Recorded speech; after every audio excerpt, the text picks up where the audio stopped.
that coming, and I'll counter your attack with me! Ruby, now coming to Weiss Schwarz. As an English edition original. Trial Deck Plus, Booster Pack, and Supply Set. On sale December 17th. Bushiroad! Cardfight Vanguard Overdress! Power up your deck with these new cards! Journey forth with your new allies! Booster Pack, Advance of Intertwined Stars, coming soon! Bushiroad! Cardfight Vanguard Overdress! It's your leader, Mirai! Look how cool Bob Sartre is with the new Arms card! Start Deck, Sealed Blaze Maiden, coming soon! Bushiroad!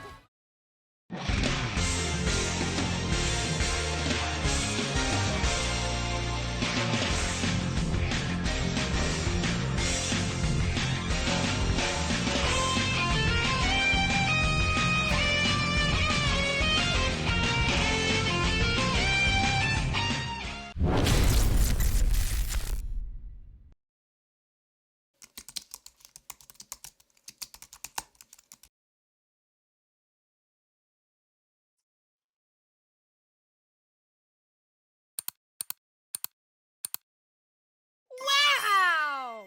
Now that Decklist is available, you can register your deck list for tournaments with ease. If you have not used Decklist before, no worries, we have a tutorial video. You can find both the links to Decklist and the tutorial in the description box.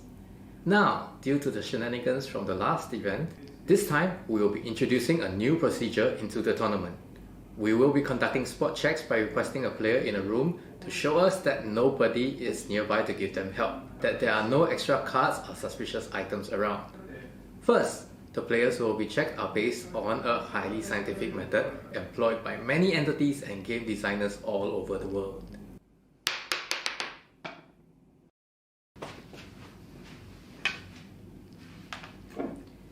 Hi Player 456, you have been chosen for a spot check through a fair and impartial system. Oh, I've been selected? Okay. So first of all, this is my table, and as you can see, I'm playing Lyrical Monasterio. I love Lyrical Monasterio so much because the characters are so pretty and so cute. Okay, now I'll show you my room. So hi, this is the room that I usually play Vanguard in, and as you can see, there's no one else here but me. Okay, good, thank you. I'd like to show you Vanguard collection. I've been playing Vanguard ever since the first release, and I also have my showcase here. I have G Series, V Series, and Overdress. Thank you Not for only that, I cooperating. love Weiss Schwarz as well. I play Persona 5, and I have a lot of other collection over here, as you can see. Very nice, I know. Thank you. Good to know we have such an enthusiastic fan. Anyway, there have not been any incidents where we found players cheating with external help. But we hope this extra layer of precaution will deter any attempts, as well as reassuring all participants. On a side note, please do not use your phone during the tournament. This has been a rule for physical tournaments all along, and it is not any different for online tournaments. Players caught using their phone during a match is considered an infraction. First infraction, you get a warning. Second infraction, you get disqualified. We meet again. Yes, but this time it will be a different fight. Oh! Guard!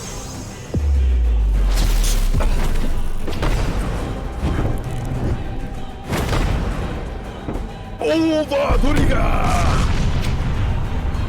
Please don't heal, please don't heal, please don't heal!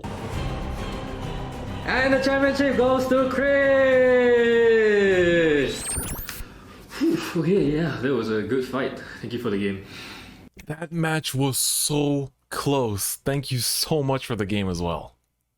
So Judge, when will this game be uploaded to the official Bushiroad YouTube channel? I want to show my friends like the epic fight I just had with Chris. Oh yeah, I want to show my friends too.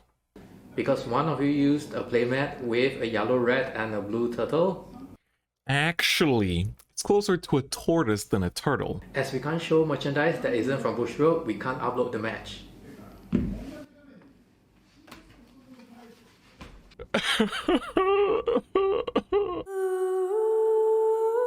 During our last tournament, there were a number of exciting matches that we think players would love to watch. However, because unofficial merchandise were used, we couldn't upload the videos. Non-official Bushiroad merchandise are not allowed in tournaments. This includes card sleeves, playmats, and any other objects appearing in your video. Dragon Shield and Ultra Pro generic sleeves with no art are allowed. If you do not have an official Bushiroad playmat, you can buy one at our Bushiroad online store. You can find the link in the description box below. We have a lot of beautiful card sleeves and deck boxes, all of which are allowed in the tournament. And from now till December 10th, if you use my code, you'll get 5% discount, 5, for all TCG related products. Use the code BROTHER2021. That's brother, not brother. BROTER 2021. While stocks last. Okay, fine. You can also flip over your playmat and play on it. Hi everyone! So in order to distinguish between offline and online tournaments, we have rebranded it to Bushiroad Rumble Online, BRO or BRO for short. That's right. If this is your first time participating, we've created a video with some rules and do's and don'ts to take note of. We've also included some links to useful videos such as how to shuffle and how to prepare for a remote fight. And the links to all these videos will be available in the description box below. That's right. Please do take a look at the tournament page where there will be more detailed rules and information. Alright, thank you! Hope you guys have fun. See you there. Bye. See you there! Bye bye! See you there, bro! Bro. Bro! That's all we have for today's video, and I really hope you guys enjoyed it.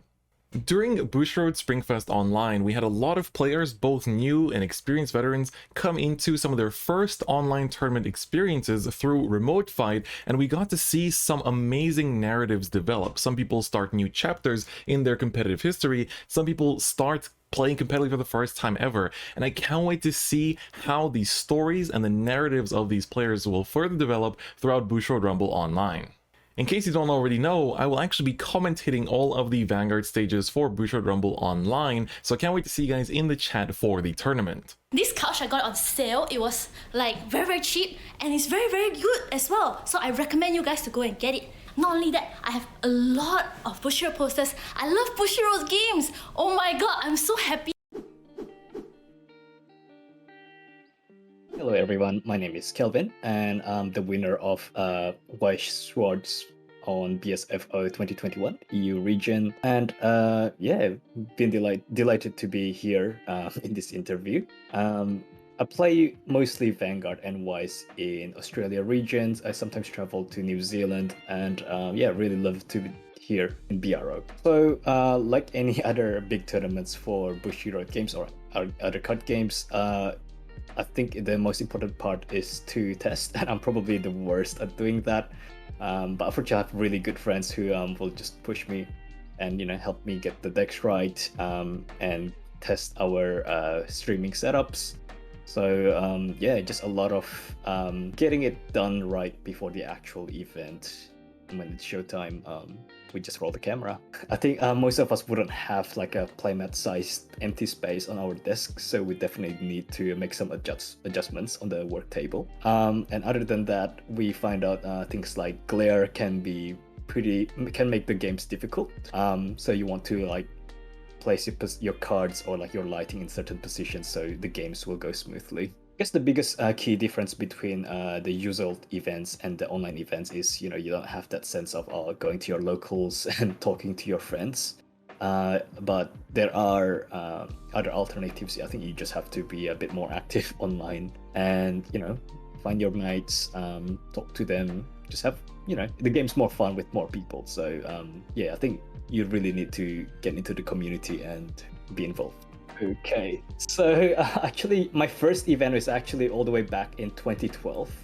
That was WS Grand Prix in Melbourne, and that was a just new experience for me back then, and took a bit of a break, and sort of came back active around 2016, 2017, and that's when my great friends Kai and Mark, we started playing a bit more seriously, and yeah, we're doing quite well since then.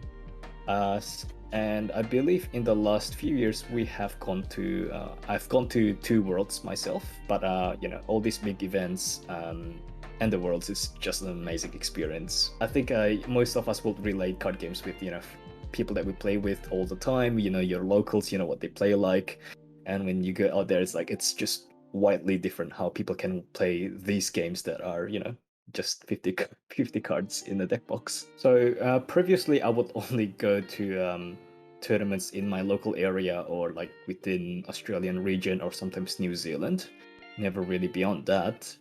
And it's all sort of the same, but with online tournaments you get to be with everyone from different time zones. You know, you'll be playing at like 10 p.m. and they'll be like 2 a.m. Yeah, it's just like different time zones, a lot of different language.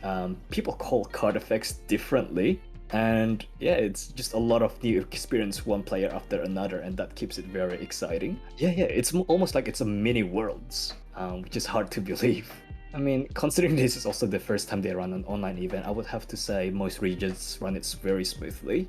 And when there are times in between rounds when, you know, nothing's happening and maybe you're not too sure because there's no PA announcements, etc., I think it's the time where you just go back to your own Discord server and, you know, have a chat with your friends, talk like, you know, how your rounds go, like, or maybe if you find new friends during the tournament, that's even better. So you gotta, you know, fill those time slots with, you know, what makes the event interesting. Yeah, because it can be quite easy for you to just, you know, sit in, play one round and do nothing till the next round, but you know, you can get yourself a bit more involved, and that's where you find the fun.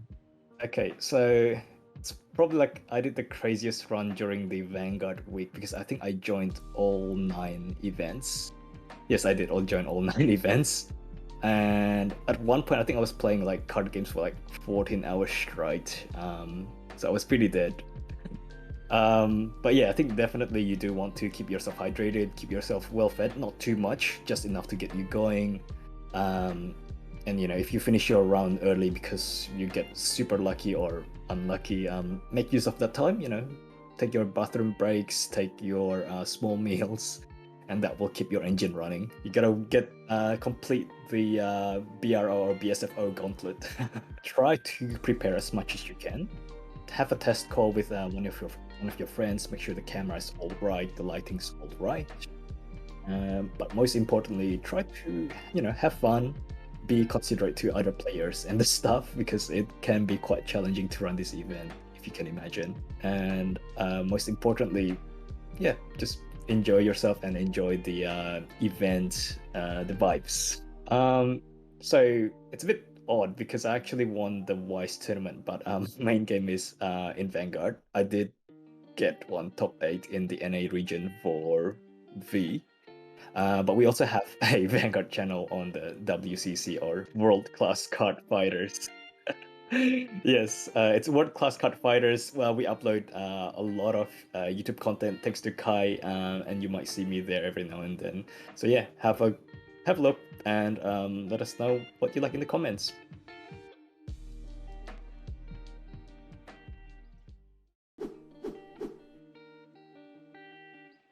Hello everyone, so I actually won the Springfest Online Championship, the first place, and I was using Murakumo in premium format. At the time I didn't had a lot of practice because we didn't had local events, but I was just thinking which deck I was afraid most of, and that was Genesis Loop. And then I just thought a lot of other strategies, how should I play against it, and I decided that I need to use a fire element Hoenn, and Murakuma was the best deck for that.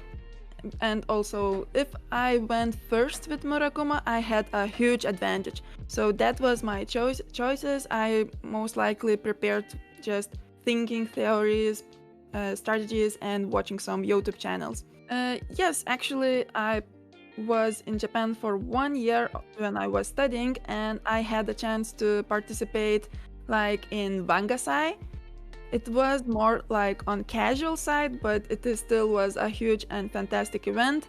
And actually, I participated in it twice because I also visited Japan a little bit later on my vacation, so twice in Bangasai. I didn't had any experience participating in team leagues or other big Bushiroad events that were happening in Europe. This event was the first event for me, and I was pretty lucky with it. They had like a lot of events, but I also liked that they had like exclusive products that you can only get at that time, at that event. You had to stand in a line for it for a pretty long time, but it was something special. And I also attended the bigger, a little bit bigger tournament, but not the main event, and managed to end with 5-2. So maybe there was one thing that I didn't like, but it was the prizes were a little bit low, but just everything else was fantastic. Just a lot of people, a lot of nice people. They had like corner for only girls to play in it, so it was very unique experience. Actually, the first time I played on web camera event, but that was a different tournament, I was super uncomfortable. I had to adjust playing on webcam. It is totally different experience than playing in the real life. But because it was not my first event at Spring Festival Online, that helped me a lot, because I already had some experience playing on web camera before, and I had some kind of advantage not doing a lot of misplays, not being that nervous on web camera and other things. Yes, it's kind of hard, because you have to watch out for your own field, and at the same time you have to watch your opponent's field. It's just doing two things at the same time. And I like it because I have a lot of time, and it saves up a lot of time. It saves up a lot of traveling money. So I actually definitely like the webcam online, and I hope it actually will be alive in the future as well. I didn't eat at all. And between rounds I was panicking. I definitely was concentrated only at that time when I was playing. I believe you should just have fun and concentrate as much as you can, because concentration is all that matters in those kinds of tournament. And maybe the next time you will be the one who will be sitting in my place and someone will be taking an interview from you. So guys, have fun, and for those who know me on YouTube channel, don't be afraid, I will be back. I just currently having some issues with my physical shop opening of the card games, so, and yeah.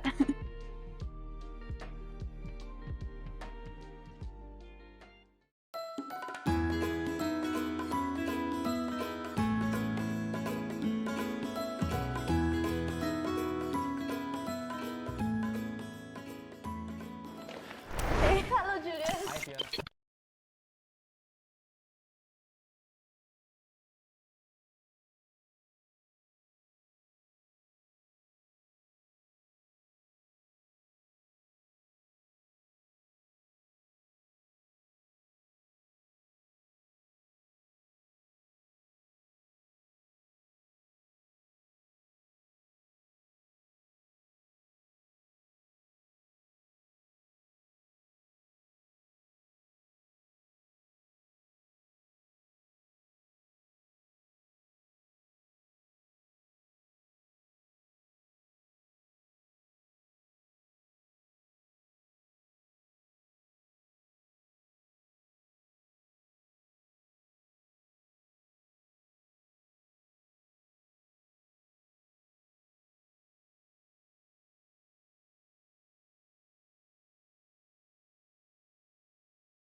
Good morning, everyone, and welcome back to Bushiroad Rumble Online 2021, the final day for Weiss Schwarz tournament.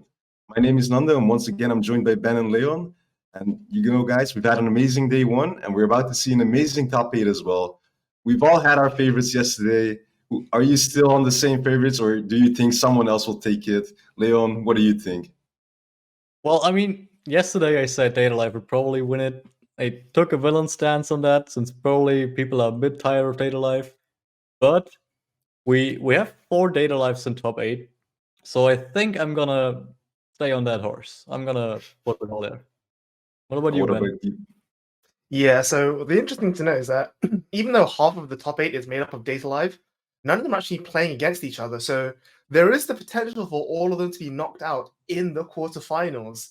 And as we mentioned yesterday, the meta's evolving in a way right now that it's all about standby, right? You're either playing standby like Data Live, or you're playing to beat standby like Bofuri and Ruby, as we've seen yesterday. And one of the matchups that I'm particularly interested in is Ruby versus Data Live, because Ruby's the new set. It kind of feels like it was, molded by the fires of the standby meta of the English game. And so I think Ruby has a really good chance of beating Data Live. But I'm going to show my bias a little bit here, and I'm going to go with Kaguya in the end, because when that set came out, it was pegged to be one of the best decks in English, maybe as good, if not better than Data Live. And there is one of them in the top 8, and it's piloted none other by my fellow Strictly Broken TCG member, Kun Cheng. So I'm gonna put all my chips on him for today. Yeah, and personally, I've said it as well yesterday. I would have liked to see Ruby win. I would have liked to see Bofuri win. I didn't have my hopes up, and now both of them have made it to top 8 with 2 players representing each of the sets. So I'm quite happy to see them go all the way to the end and take it all. Of course, as you said, 50% of the bracket will be Data Live. So they have a lot of, potential decks that they've tried to counter specifically with their deck building. So it should be smooth sailing, in my opinion, but we'll have to see how it works out in practice. For sure. So I'm guessing that, Nando, that means that you don't really care who wins. You just want to see Bofuri versus Ruby in the finals, right? Exactly. That'd be exciting to watch for sure. But yeah, like you said, we've discussed already. So let's just take a quick look at the brackets and see exactly who we have in the top 8. So here it is at the end of Swiss yesterday. Our top 8 was decided. Leon, why don't you walk us through them? Yeah, sure. So first place we have Mr. Kun Cheng piloting the Kaguya deck, like you just mentioned, playing against Albert from Indonesia, playing Data Life. We said it. Yeah. Then in the other game of the top bracket, we have Darcy from Australia piloting Data Life, playing against Tim from Netherlands piloting the Bofuri deck that Nando mentioned. And in the bottom bracket, we have Kevin from Germany piloting Ruby, playing versus Mark, also from Australia, piloting Data Life as well. And then in the last matchup for the bottom bracket, we have current and, very recently, AO champion Vince piloting Data Life versus Bao from Germany piloting the 8-wind Sword Art Online list we've seen yesterday on stream. Yeah, it's a really interesting matchup. And like I said, none of the Data Lives are against each other. There's a chance for all of them to be knocked out. Any highlights for you, Nando? Well, just as Leo mentioned, we've seen an AO that Vince just won that tournament, and he's continuing on into EU, trying to win it all, being a multi-region champion. So that's very interesting for me to see if he actually manages. Of course, he's playing Data Life, so I can't root fully for him as I'm one of the underdogs to win. But, I want to give him a fair chance as well. Yeah, for sure. One quick thing I want to mention looking at this bracket is that Darcy, Mark, and Vince are all part of the same team, WCC. So their lists are actually very similar. And it's only Albert W from Indonesia who's still playing Dead Live, but playing a very different list. Do either of you think that this is going to make a big difference going forward? Or do you think it's just Dead Live is just so good it just doesn't really matter? Well, when you have a team that consistently trains with each other, you come up with a deck list that works so well that you're sort of guaranteed to have it perform to an expected degree. So as a team, you decide on the deck, and I expect that when you have players of this caliber, that the deck level will be high. So there's reasons behind it. But of course, Albert, he's from Indonesia, so the locals might be different than from Australia. And whatever he made into his deck, it still worked as he made it to top 8 into EU. So of course there might be differences, but they might have considered different things as important when deck building, and they all worked. So we'll have to see which build in the end functions the best, and we'll take it all. For sure, for sure. And what about you, Leon? Any highlights you want to pull out Of the Albert deck or in general of top 8? in general? Oh, well, listen, even though I said Data Life probably gonna win it, I still want to see one of the other decks win it because they've all earned it as well, right? These decks, I just love the current meta, man. I just love that there's the big underdogs, the anti-standby decks, and then there's the big baddies, the standby decks, right? That every other deck is beat. And this is exactly what we see in the top 8. So personally, I think every matchup is really cool. Maybe the bottom 3 matchups actually being a bit cooler than the Kaguya versus Data Life, since Kaguya is playing standby as well. Personally, I still think the 8-win Sword Art Online match is gonna be really awesome, but also the Bofuri matchup, since we haven't seen the Bofuri versus Data Life matchup yet, and I think that's gonna be pretty good. Yeah, that's right. We did see Bofuri on stream yesterday during Swiss, but it was against the 8-win, so Yeah. these two anti-standby decks clashing against each other, and they both made the top 8, and now they both get to play out their game plan. But without spending too much longer on this, I think we can take a look at the deck list very briefly before we get into our top 8 game. I think we're going to be starting off. Oh, actually, let's take a quick look at the prizes. See what these people are playing for. Of course, Vince. We just saw Vince winning AO. So let's see what he can maybe double up on his prizes. Nando, why don't you walk us through these? Yes, once again, each of the players will get a certificate proving their worth, proving their performance into this tournament. And then from 3rd place on, you'll be receiving a Ruby stamped promo of the Liren Double R.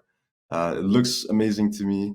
And of course, from 3rd place, you get one booster of Rental Girlfriend, which will be the newest set releasing soon. And I think that's most of the prizes. Yeah, I'm actually quite excited about the fact that we're now giving out boxes for prizes. It makes people who want to get into new sets a lot easier. Especially something like Rental Girlfriend, which is quite popular as a series, as an anime series. So I'm sure we might see one of these winners come back later in the year, maybe at Springfest, playing Rental Girlfriend.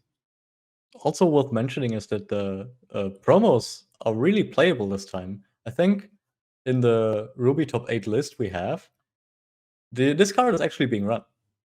Yeah, it's actually a really solid card, which, promos are always nice to see, but the fact that he can actually run them in his deck should Kevin win is definitely icing on the cake. Yeah, definitely. Definitely puts a bit more pressure on Kevin. Yeah. So, like I said, I think now we're going to take a quick look at the deck list. Not going to spend too long because most of these players were on stream yesterday. But for those of you tuning in or those of you who forgot, we're just going to quickly run through them from top to bottom in the brackets. And starting off with Mr. Kun Cheng playing Kaguya. I think we saw this before. It's a pretty much standard Kaguya list. Of course, Leon, it is max rarity, so that's nice on your eyes. Nice bling. What can I say? Yeah, definitely got to respect that. Again, the only real tech choice is the one copy of the 2/2 Chica, the double player refresh. But beyond that, it's what you expect out of Kaguya.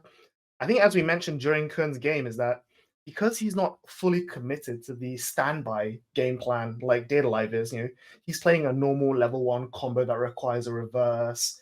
He's playing normal level 3s. He has a very strong level 0 game to push him into that level 1. Nando, do you think his tempo may be a bit favored in going into Data Life? Or, as we saw, do you think it's just going to be a case of abandon the combo and just win out on board pressure? Now, Kaguya definitely, in my eyes, seems favored against it all just due to the extra access of the door, but still playing that general standby game plan where you want to get out the 2/2 and then just fill the board up as much as you possibly can with big bodies. And then, of course, you have the level 3 Miyuki, the president, that just removes any threat that Data Life could present with the clock kick. So there's no way to encore it either. And then, of course, it might not be as versatile as the Kurumi finisher, but the Kaguya finisher is still pretty lethal when they get to the end phase, as we've seen yesterday, where even just one Kaguya was managing to close out the game. Yeah, for sure. Anything else you want to say, Leon? No, I totally agree with this. Also, I personally think that Kuhn is just a really good player. He really regularly tests his deck to its limits, so he probably knows all the ins and outs of this matchup.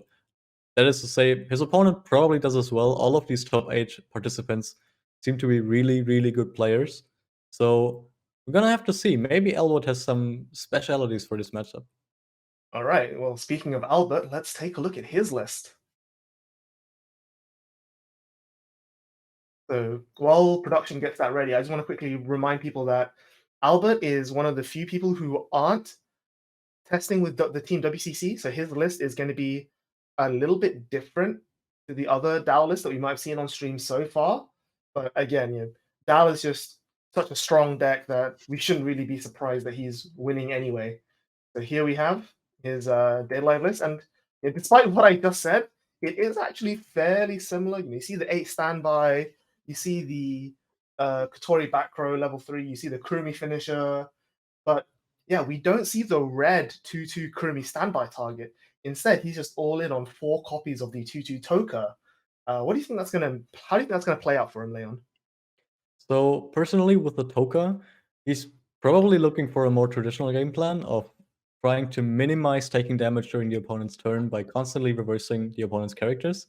Against Kaguya, that probably works out up until level 2, where Kaguya can choose to break board, or at least attempt to break board with their early plays. However, we have seen that the 1-0 Miyuki that gains power against level 2s is a really strong profile against the Toka. But what I want to mention is the 3-3 event that he's playing. Typically, we don't see Data Live 8 standby lists running this event because there's no color or space for it. But Albert made some space here, and it's actually a really nice event because you can give your opponent's characters minus soul, and it doesn't have to target exactly the one that is actually attacking. So you can distribute those -1 souls 3 times each to the characters how you see fit. So that's probably gonna influence the match a bit, I see. Yeah, it's really cool because I think we discussed this very briefly yesterday in that, one of the new cards from the Data Bullet booster is the yellow Kurumi that swaps the climax from your hand with a climax from your waiting room. And he's, instead of playing the yellow one for color, he's actually playing the green version, which is from the original set.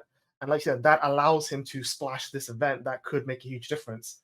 Yep. I think you're right in that it will make a big difference because the 3/2 Miyuki, as Nando likes to reference, is such a very powerful card because not only is it 14/5 that can remove your opponent's big standby targets, but it also prevents backup. So what you can do with the event is that on another lane that's being attacked, you can use the event to minus soul this 3/2 Miyuki that's come down to the board. Yeah, it's a really, really strong line. What about you, Nando? What do you think about this deck? Yeah, definitely the event for sure, especially in a standby meta where, the climaxes don't really assign any extra soul. Being able to minus soul is just so powerful as, even with a trigger, you can completely shut down one specific lane. And then, as we said, he runs the 4 blue Tokas, which means he could be potentially playing the 1/1 we've seen today from hand, as he has enough blue for it, which is a threat for any standby deck. Also for Kaguya, when they want to play the Miyuki, when they want to play the K early play, it just gets hard removed by the 1/1 if they try to contest any of the 2/2 Tokas. Yeah. So it's definitely an interesting build. Yeah, for sure. I'm really interested to see, in a way, so Albert's playing the quote-unquote older version of Data Live, but it could actually just be better placed to take on Kaguya as opposed to these other anti-standby decks, right? Yeah, definitely. All right, so that's just one of the 4 top 8 games we have. So let's move on to the next one. So we're going to be showing you Kevin Lauer. We had him on stream earlier yesterday. He was playing Ruby, really, really strong list. As we mentioned, he's playing the Initiation combo, the level 1 Ruby, instead of the Weiss level 1 combo. And that gives him, as we saw yesterday, a bit more of an edge because he has a plussing mid game in the form of the 2/1 Weiss as well. But beyond that, there's the standard tech options of like the Salem, the Neapolitan, and he's also playing a very powerful standby engine, as we saw the 2/2 Ruby there with the on attack trigger check, really powerful effect. Yeah, anything else you want to bring up about this Nando? Yeah, no, the trial deck combos are just really solid, especially in this meta. You get to contest any 1/1 they place from Dal, from Kaguya. You get to contest their 2/2 even when you chain multiple of the level ones. You always have the 2/1 for extra plussing with extra on-play power. So that combo just super solid. Honestly, power creeped even. Yeah, I really recommend the Ruby trial deck for anyone interested in Ruby. Other than that, we've seen the Ruby level 3 once she comes down. If you have the memory set up, she just removes any threat that the opponent could possibly play. So no standby deck is safe against that. And we've seen that, Kevin liked to run 3 of the Pyra level 1s just to, have some extra guarantee that the level 0 Pyra will be going to memory. As some players will be, trying to play around that with either hard removal or just siding it at awkward points in time, forcing him to maybe crash on during his turn. And this way he can prevent that by, playing the 1/0, using that effect, and, not giving the opponent any extra soul. Yeah, one thing I actually really like about the Ruby deck as a whole is that the finishing combos on a standby. So I think we saw Gemma doing it earlier in the Swiss rounds, but she was able to stand by the level 3 Ruby at level 2, and she was able to start burn 3 clock kicking opponent from level 2, which is just really, really insane, especially in a meta where there's a lot of standby. Your opponent has 2/2s with hand on core. You just say, nope, into clock now. It's really solid. Leon, what do you think? Well, I think this is probably the right direction for Ruby decks, right? Especially with all the tech going into the Pyra, like Nando mentioned. Being able to make sure that the Pyra is actually going into memory is going to make the deck much more smoother sailing, I think. Also, I personally just love the dog. I love Zwei. It's such a nice card profile. It's really good in my opinion. You mill 2, then if it's a climax, you just get to ditch 1 card and then search. Just like that. It's a good doggo. Other than that, I haven't playtested with Ruby a bit, but I think this is the direction where Ruby decks might go in. Maybe a different top end, but we'll see how it works out. I think Kevin has a really good chance here. Yep, and of course, we said before, it's built to beat standby. So of course, let's take a look at the Data Live list that Kevin's going to be playing. So this is Mark Guan, Team WCC. We saw it quite often on stream yesterday, and as we mentioned, a lot of Data Live decks nowadays are moving towards the red 2/2 Kurumi as their standby target, just because it has hand on core. Like there are some decks that are just trying to beat over it, like the 1/0 Miyuki from Kaguya, or maybe like anti-changing reverses, anything along those lines. But yeah, we see here he's still playing the 1 copy of the blue 2/2 standby target, and beyond that, he's added a bunch of yellow utility from Data Bullet. Walk us through some of the other Data Bullet cards, Nando. Yeah, so we of course have the clock search that we've seen previously, the Kurumi level 0, that's new. The Climax Swapper you mentioned before, but other than that, most of these cards are actually still from the first booster set. So it's pretty classic deck, I'd say, with tweaking it to be a bit more red focused, to have access to the 2/2 Hondan core. But other than that, it's honestly pretty similar to what we've seen before. And of course, we've already discussed this deck yesterday intensively as well. So one of the key techs here is the inclusion of the 1/0 counter, the green one, which is an anti-change, so meaning it removes your opposing characters that are higher level than their opponent from the board. This one specifically sends them to clock even, so making it even impossible to Honda core them or pay 3 stock on core using the Kana, for example. So it was a really good call to include this in this meta. And other than that, specifically, I think the only other maybe tech card is the 3/2 Healer Toka that we've only seen once come down, but then get overplayed as soon as something better came up. So they have some extra plays at level 2 just in case. But other than that, it seems pretty straightforward, pretty standard. Yep, for sure. Anything else you want to add, Leon? I think there's another tech card that not all Data Live players run. Well, in this top 8, it's different a bit, but typically not a lot of players I see running the promo card the level 0 Kurumi that can side attack for free, which is also a really good card against standby decks. Obviously, because it's a promo card, that's the main reason not a lot of players are running it, because they don't have it available. It's just a really good card all around. Yeah, you can side attacking for free against standby decks is so good. And then there's also the Shido. It's also a standard card for Data Life, of course, but especially against decks like Kaguya, which gain a lot of power during opponent's turn or on play with the 3-2 Miyuki, you can just put that into memory, then they put it back, and it loses all the power. So instantly it goes from 15.5 to 11k. Yep, very powerful. Mark is not gonna play against Kaguya first round, so we'll see how that pans out. It's just something to keep in mind. Yep, for sure. And of course, moving on, this is not the only top 8 game we have to look at. It is again another DAL match, but again, let's take a look at what it's playing against first. Oh, we're actually going to take a look at DAL first. So it's going to be Vince's deck. I mean, again, like I said, Vince is part of the same team as Mark and Darcy, so exact same list. Again, just highlighting the early play Toka, just give him a bit of bridging potential in the mid game. Like I say, the green 1-0 anti-change, just you have even more players against standby. But I think we can just quickly breeze through this. It's the exact same deck we just saw, and have a look at what he's playing against. Which I think is going to be Bao. Yeah, Germany. 8-wind SAO. Yeah. So yeah, it's going to be a version. It's one of the 2 games I think we may want to show, because again, 8-wind into standby.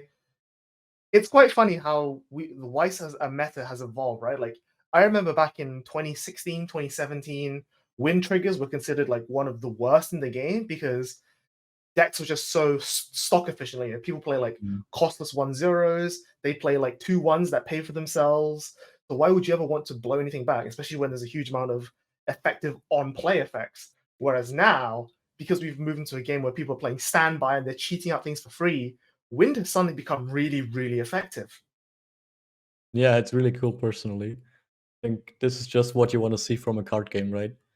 Strategies constantly evolving and new strategies coming up because other strategies are starting to show really strong. So going into Bao's decklist here, we've already highlighted it yesterday, but the 8-wind SAO list is a pretty special list in a way that it has a really designated game plan, which is get the 2 Alice back rows out. One of the Alice back rows gains a marker if you trigger a bounce climax. That marker then in turn can, in the following turns, also bounce a character during the climax phase. They have a brainstorm that can brainstorm 5 cards and only hits on wind climaxes. And then they have a card kind of similar to Aaron from Attack on Titan, which on reverse, the Alice climax combo level 1 top checks the card. If it's a character, it goes to hand. And also, the Alice gains the effect to bounce back to hand when it gets attacked.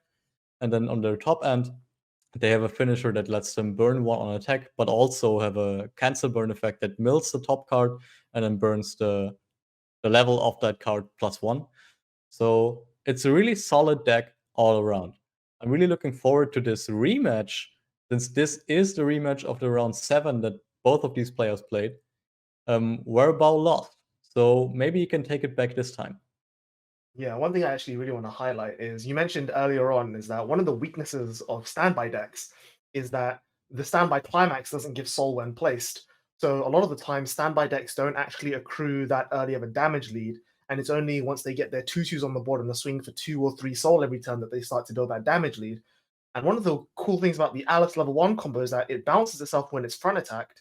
So traditionally against things like Attack on Titan or Sayakano in the JP meta, or even Konosuba, where level 1s that bounce themselves, the way to play against this is that because you want to deny your opponent that plus, you sometimes are forced to side attack these level 1s just so that they have to stay on the board, and your opponent has to climax combo again in order to get that bounce off.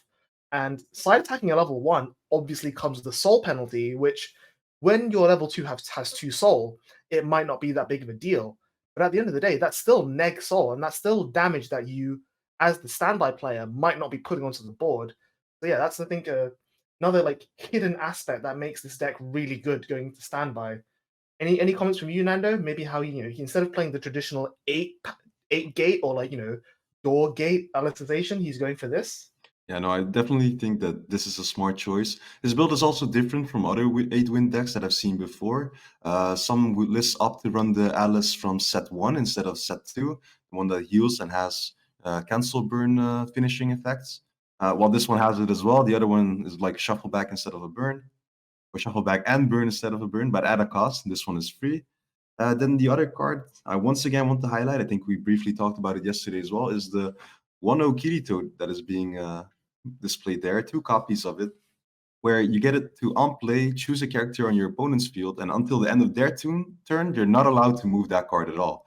So what some players ended up doing in SEO and as well as in Ruby, they use that card to lock either the back row that's being standbyed, but also have the option to lock one of the bigger bodies, the 2-sol bodies, to a lane where they crash. And now they're forced to direct attack with that character and maybe, swing unfavorably into a compressed deck. So instead of using that lane to develop a 0 or something similar. So there's some really interesting plays you can do with that card. We've also seen it yesterday being used to even deny a level 0 run to guarantee the reverse on the Alice in the feature match against Tim, which was a really interesting usage of that card as well. Just shows how useful it can be when you get pushed to level 1 early as well. But other than that, I think it's just a solid build, and in the right matchup, this deck will perform much better than we saw yesterday. For sure. Yeah, it's definitely a very great metaphor. And of course, moving on to the final game, which I think is going to be the one we're going to show on stream for you. We will be showing Darcy versus Tim. The first up is Darcy's list, which is again WCC standard list.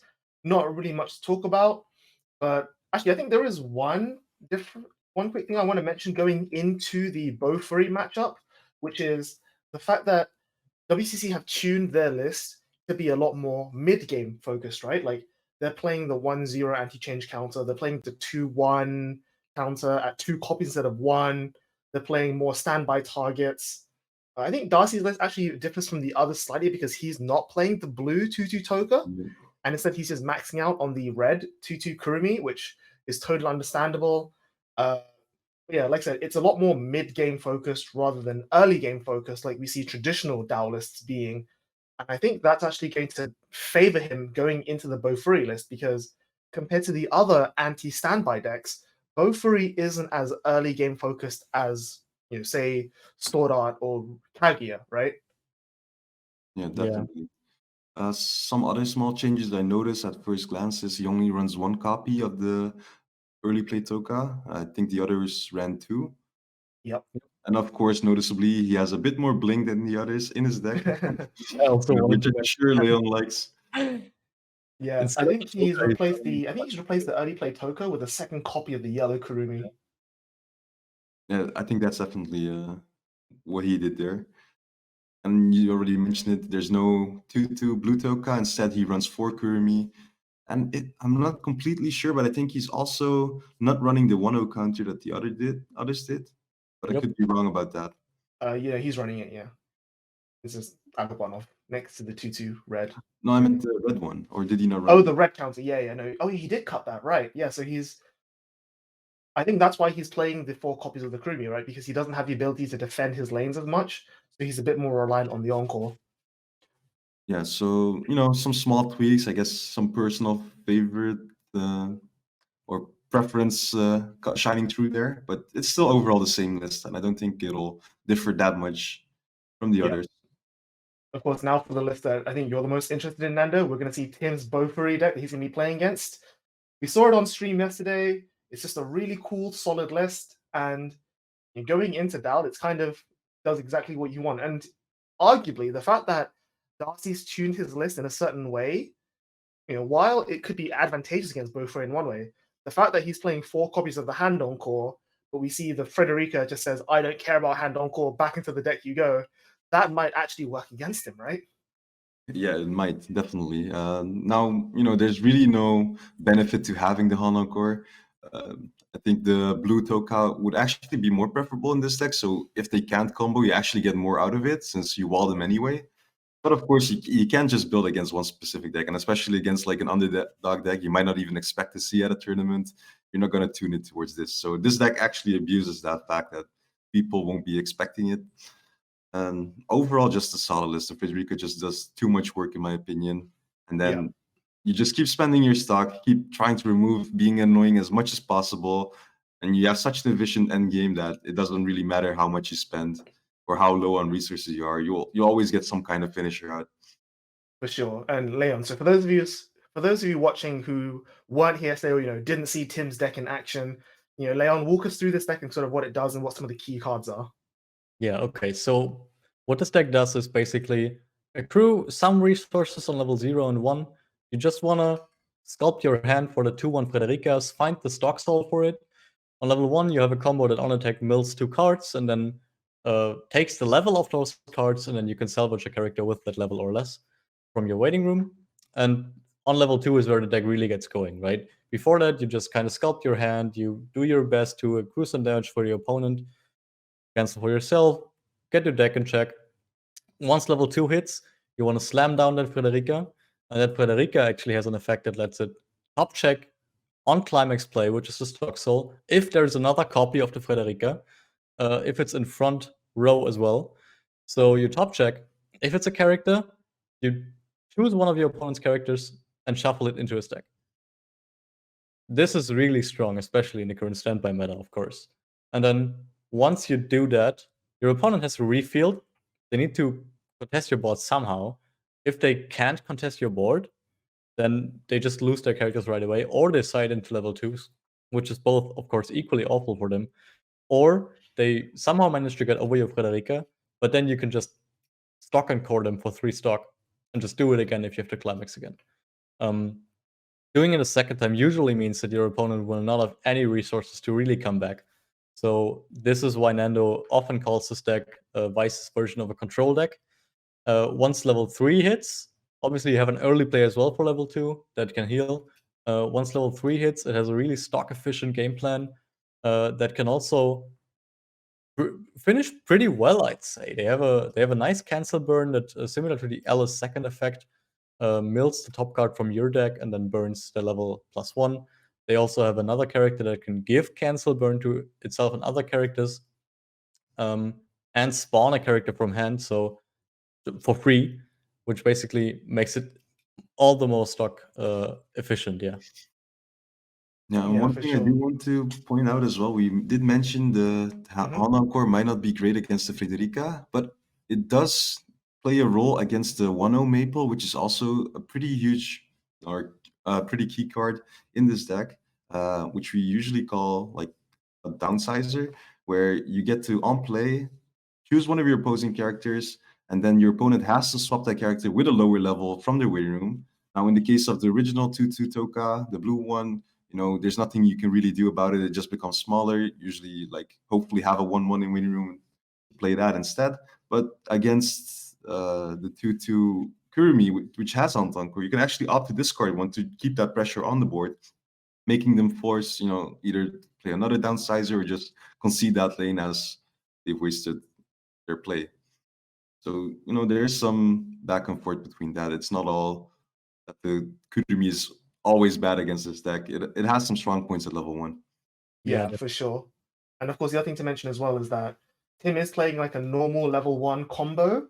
And fortunately, it's on attack, not on reverse. But at the same time, he might find himself struggling to contest board at level 1 because, sure, the Sally combo gains power during your turn when you play a climax, but it's only 4k on the defensive. And so even though it's adding to his hand, Tim's probably going to be crashing quite a lot in the early game, especially because his level 0s are also fairly low in power. I think that's that's going to be the opportunity that Darcy's going to be looking for to really pull ahead in that early game.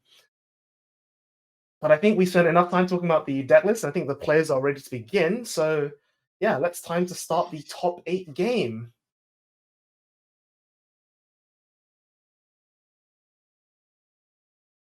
Bofuri versus Data Life. You can see here that Data Life will be going first. So who do you guys have favored initially here? Well, Bofuri, of course, for me, but no bias. No bias. Even without the bias, I'm in a similar boat here. Even though I said Data Life is going to win, still, Bofuri is a great matchup against Data Life. I can really see Bofuri just taking this match over.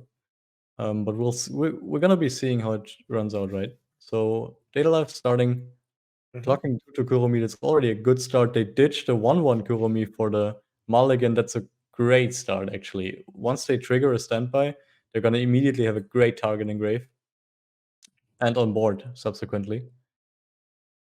Yeah, one thing I want to mention about Tim's mulligan is that he's discarded his level 1 gate climax, which implies to me he might have a second one in hand because you want to hold on to your level 1 climaxes in the early game. And being flooded isn't necessarily a bad thing for your level 1 because it's a digging, it's milling, and it pluses. But like we said, this early game is where Darcy's really going to want to find a way to take the lead and build an early damage advantage. I'm just wondering if that's going to maybe not play against Tim, but Tim doesn't have nearly as much deck control in the early game. Yeah, definitely against this matchup. Usually we see Data Life try to stall, try to hit level 1 first. But in this matchup, I actually think he'd want to delay getting level 1 first, as most of Tim's level 1 combo, they reach pretty high powers. They reach like 8k with the climax, which is honestly insane for a level 1 climax combo. They also have one of the trial deck, sort of assassins, we call them, that can also reach high powers. So forcing him to spend those before he even develops is probably Darcy's goal here. Yep, so we see Yeah. that Tim taking a much more aggressive stance. I'm really interested to see how that plays out for him. You can see there, one of the cards that Tim has on play is Shin the Split Sword. It's one of the few oversizes that Bofuri has access to, and it actually has a fairly relevant effect as well, right? In that it can chase your opponent's lanes. That can also help Tim stay low on damage. Yeah, this card is mostly amazing against Kaguya when you're expecting a lot of Kaguya, but it's also generally a decent plus when your opponent just can't get rid of the oversize. At worst, it just slows your opponent down, where they only attack one lane as they can't commit multiple 3500 plus attackers. So just overall solid card. The only awkward bit is, once it's on the stage, it forces all your other characters to front attack as they can no longer side attack, which can be a bit awkward as we see the Sally's only 500 power. So when she's forced to front, she'll almost always lose out on that battle. Yep, so we see here Darcy's just again playing a bit of a setup there. Nothing major. He's committing the Kurumi that can side attack for no penalty. And there's the standby immediately. The early standby is what he said he wants to be looking for to get that advantage on the board. And like you mentioned, he does have the 1-1, which is the ideal target. Yeah, important mentioning here, I'm gonna put it up on screen right away, is that the Kurumi actually has a second effect that will help it against the red card that we just showed, right? The Chaser. Mhm. It actually boosts one of your characters once it attacks by 1.5k power, and it can boost itself as well. So that's how Darcy got over Tim's 3.5k power right here. Yeah, so he gave it 1-5 from itself to become 3k, and then plus 1k from the Brainstorm on Climate Plate to become 4. It's Yeah, pretty exactly. solid. Yeah. But again, both players not on a huge amount of damage. Tim is close to leveling up, and yeah, he'll actually play the Clock Search to get to level 1. I think that's good for him because, like you said, he discarded the level 1 climax early, so he probably has another one in hand. So maybe he just wants to find his plus in combo as soon as he can, get the plus while he can, reverse Darcy's board, and then just try and set up for that the big swing back with the standbys. Yeah. Searching out the level 1 combo there. Also do want to know that Darcy did stand by to the back row. Meaning, I think he did notice that the level 1 combo can get quite big, so putting it on front to already start walling might not have been wise, and he wanted to respect that threat.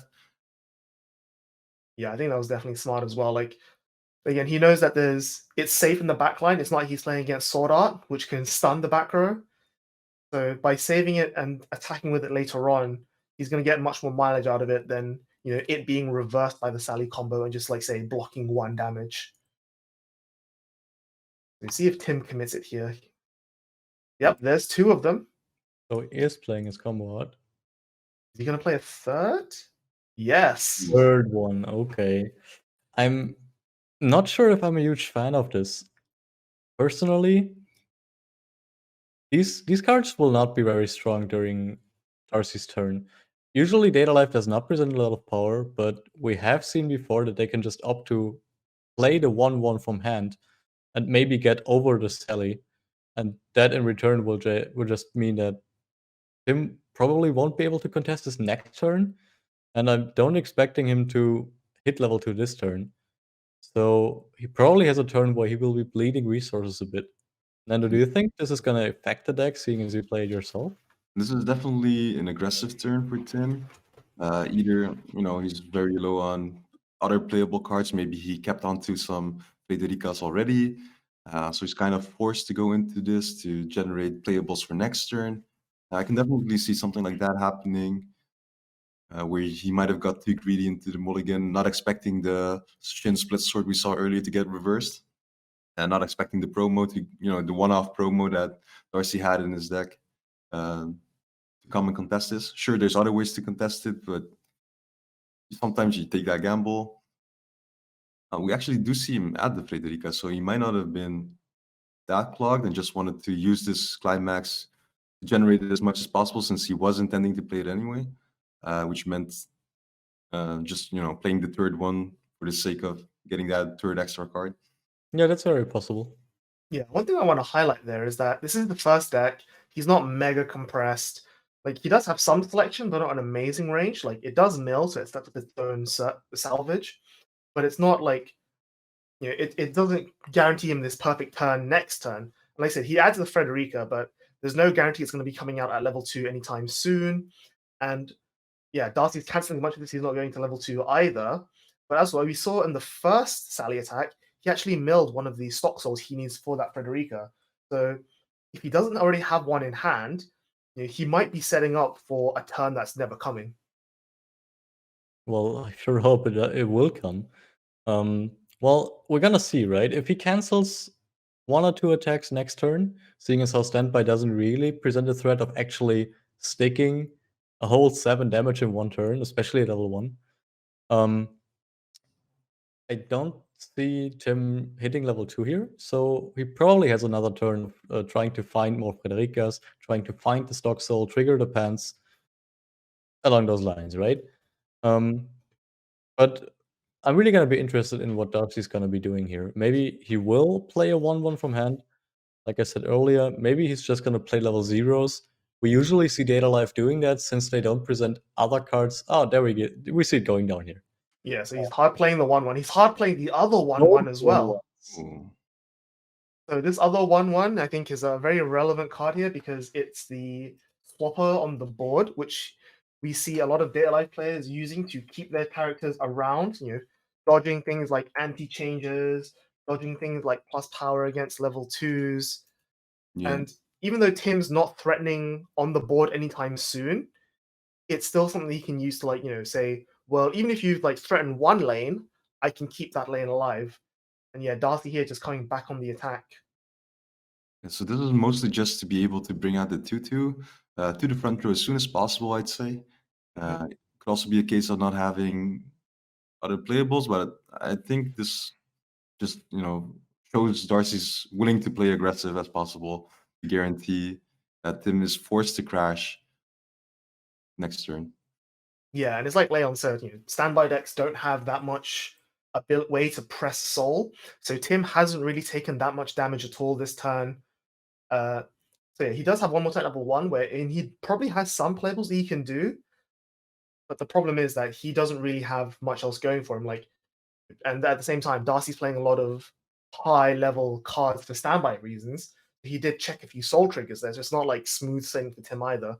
Yeah. Tim whiffs a brainstorm, which I think is definitely not what he wants to see.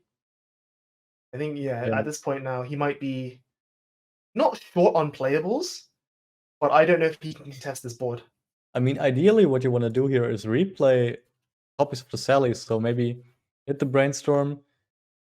There's probably one left in deck. I'm not sure if it's in waiting room. Since that Sally will be 8k, and then you can also present the other card that Nando mentioned, we calling Assassin, the imposing and majestic Kazumi. I'm gonna put that up on the screen. Yeah, so we see Tim actually using the clock switcher again. Not the most ideal thing to do here, but I guess since Darcy pushed so little damage last turn, only sticking 3, that Tim was willing to. Oh, yeah, okay. I can see why he might have wanted to get another Yeah. booster. So he's refreshing with, I think it's only 6 here, which isn't the worst number, but it's still a reasonable number.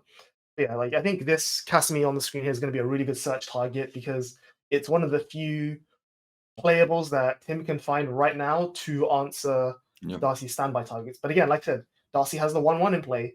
If he only can threaten one lane, Darcy can just say, well, you can take this 1/1, take this Yoshino instead, and I'll keep my Casimirs, thanks. Yeah, however, if he has a blue climax, not only will the Kazumi be 8.5k, but also the Sally itself will be 8k for the climax combo, and you can search that one as well, right? Since you just reshuffled his deck. Yeah. So in that case, Sally is probably the better choice, of course. But it's still it goes to show that both of them can actually present quite a bit of power during their turn. Yeah, and I think the ability to say, like, now that he's got the hit 2 on the brainstorm and he's refreshing with all his pieces, that's, Tim is a bit less upset about refreshing only 6 back in, because now he has all his things to search for. He can actually make plays again. And as you say, if he has another climax in hand to level 1 combo with, he's just milled the Frederica as the 4th card on his brainstorm. If he hits well on that combo, he can salvage a second Frederica and be perfectly set up for level 2. Exactly. And also, refreshing only 6 is not that bad, but also means that the Stocksoul that is in his waiting room becomes a very nice target in case he does trigger one of the gate climaxes that he did refresh with, guaranteeing that Stocksoul in his hand and making the next turns all that more scary for Darcy. Yep. So the 2 cards he's searching for is the level 1 combo and the Information Warfare Sally. This is I think is one of the most interesting cards we've seen being printed in Weiss in a while. It's big mind games.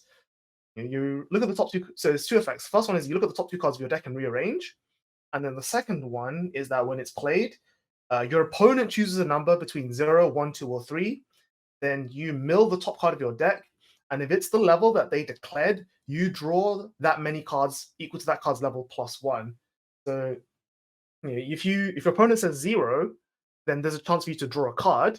But because you know that your opponent's going to want to say 0 because they want you to draw as little cards as possible, you can stack a 0 to the top and basically guarantee that free card draw.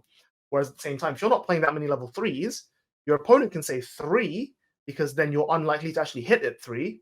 But on the off chance that you do, you're drawing 4 cards. Yeah, this card honestly is almost never bad to play. Like if you're forced to crash, I think you'd want to play this card even. It sets up your top deck. You can search for triggers, decide side attacks. It also has amazing synergy with the Brainstorm, in my opinion. You check the top 2, you can set whatever card you want to draw with the Brainstorm effect in case you're playing a climax. You're always like looking at new cards to draw. And of course, the biggest reason she's in the deck is just to have it to confirm the top check for the Frederica, as whiffing on that card. And when you really want to remove your opponent's board, seeing a climax on top just this pretty much destroys your whole game. Yeah. Mm-hmm. You see here that Tim has played the downsizer, as you say, and instead of removing one of the Kurumis, which has hand on core, like you mentioned, Darcy can just hand on core the removal. Tim's instead chosen to remove the 1/1 swapper Yoshino, which again is a threat off the board, is a stock wasted for Darcy, and is also most importantly, now Tim can reliably threaten those lanes without having to worry about swap. But I think he actually can't get the power, so yeah, he's just going to take the 1 reverse he can and maybe crash these clock searches. Yeah, kind of unfortunate for Tim to not get a climax combo off here, but if he sculpted his hand, that's also fine, right? We saw him not searching a Frederica, so that either means he had all of them in hand already. I know he milled 1 with the Brainstorm, or it's just all lost. So Yeah. I would probably say he has them in hand. Yeah. And that probably means next turn we're gonna see a lot of Darcy's cards shuffled back into deck. Yeah. Triggering the gate there for Tim is huge. Like you mentioned, Nando, the fact that he can now add back the Stocksoul is absolutely perfect for him. And as you mentioned, because we've seen that he's not searching the Frederica, it means that he probably has them in hand already. So I think no matter what Darcy does, he should definitely expect his cards to go away next turn. Oh, we have some of the other game results in already. So on table 3, we have Vince beating out Bao again. Unfortunately, Bao could not get his revenge. So that is going to be 1 Data Live beating 8 Win Sword Art going to the quarterfinals. And then on table 4, Kevin Lauer versus Mark 1. Again, Data Live saying, go ahead, play anti-standby. I don't care. I'm going to win anyway. So I think we have confirmed that it's going to be a Data Live mirror on the other half of the semifinals. Yep. All right. Okay. All day yesterday, and now it's finally happening. The Data Live mirror. Looking forward to the Data Live mirrors, Nando. I mean, we've been expecting it, so I'm looking forward to it. Let's see how a mirror works out here. Yeah, it's a shame that Ruby unfortunately could not make it all the way, and again we had these 2 anti-Data Live, anti-standby decks, just couldn't beat Data Live. So Darcy here hitting a Brainstorm. It's very interesting that it looks like he's playing this turn a little bit defensively because, again, like I said, he knows that his cards are going to go away next turn, so he doesn't want to commit too much. So he gets the Shido. But does he do anything beyond this? Like, he pulls the 1/1 to the back row because it's going to be a lot less tempting for Tim to remove it. Tim's going to want to focus on getting rid of the front row instead, but that way Darcy still at least has an attacker for next turn as long as Tim doesn't go triple Frederica. Yeah. So one thing to note, most standby targets that the best decks run usually gain power based on field conditions. Those field conditions being +1k for each other character you have, or +2k for each back row character you have. So the Fredericas being able to target almost anything on your board means that they could circle around that card, remove everything, and then make that standby target as weak as possible and just reverse it straight on instead of removing the threat from front row. And that's one of the versatile things that the Frederica does offer. Yeah. Ooh, last card standby is not easy from Darcy there. It's going to whiff. So again, Darcy also refreshing with just 6 climaxes. Tim cancelling off the top is that's definitely a damage lead he's going to be happy to start building. Yeah, that's definitely good for Tim here.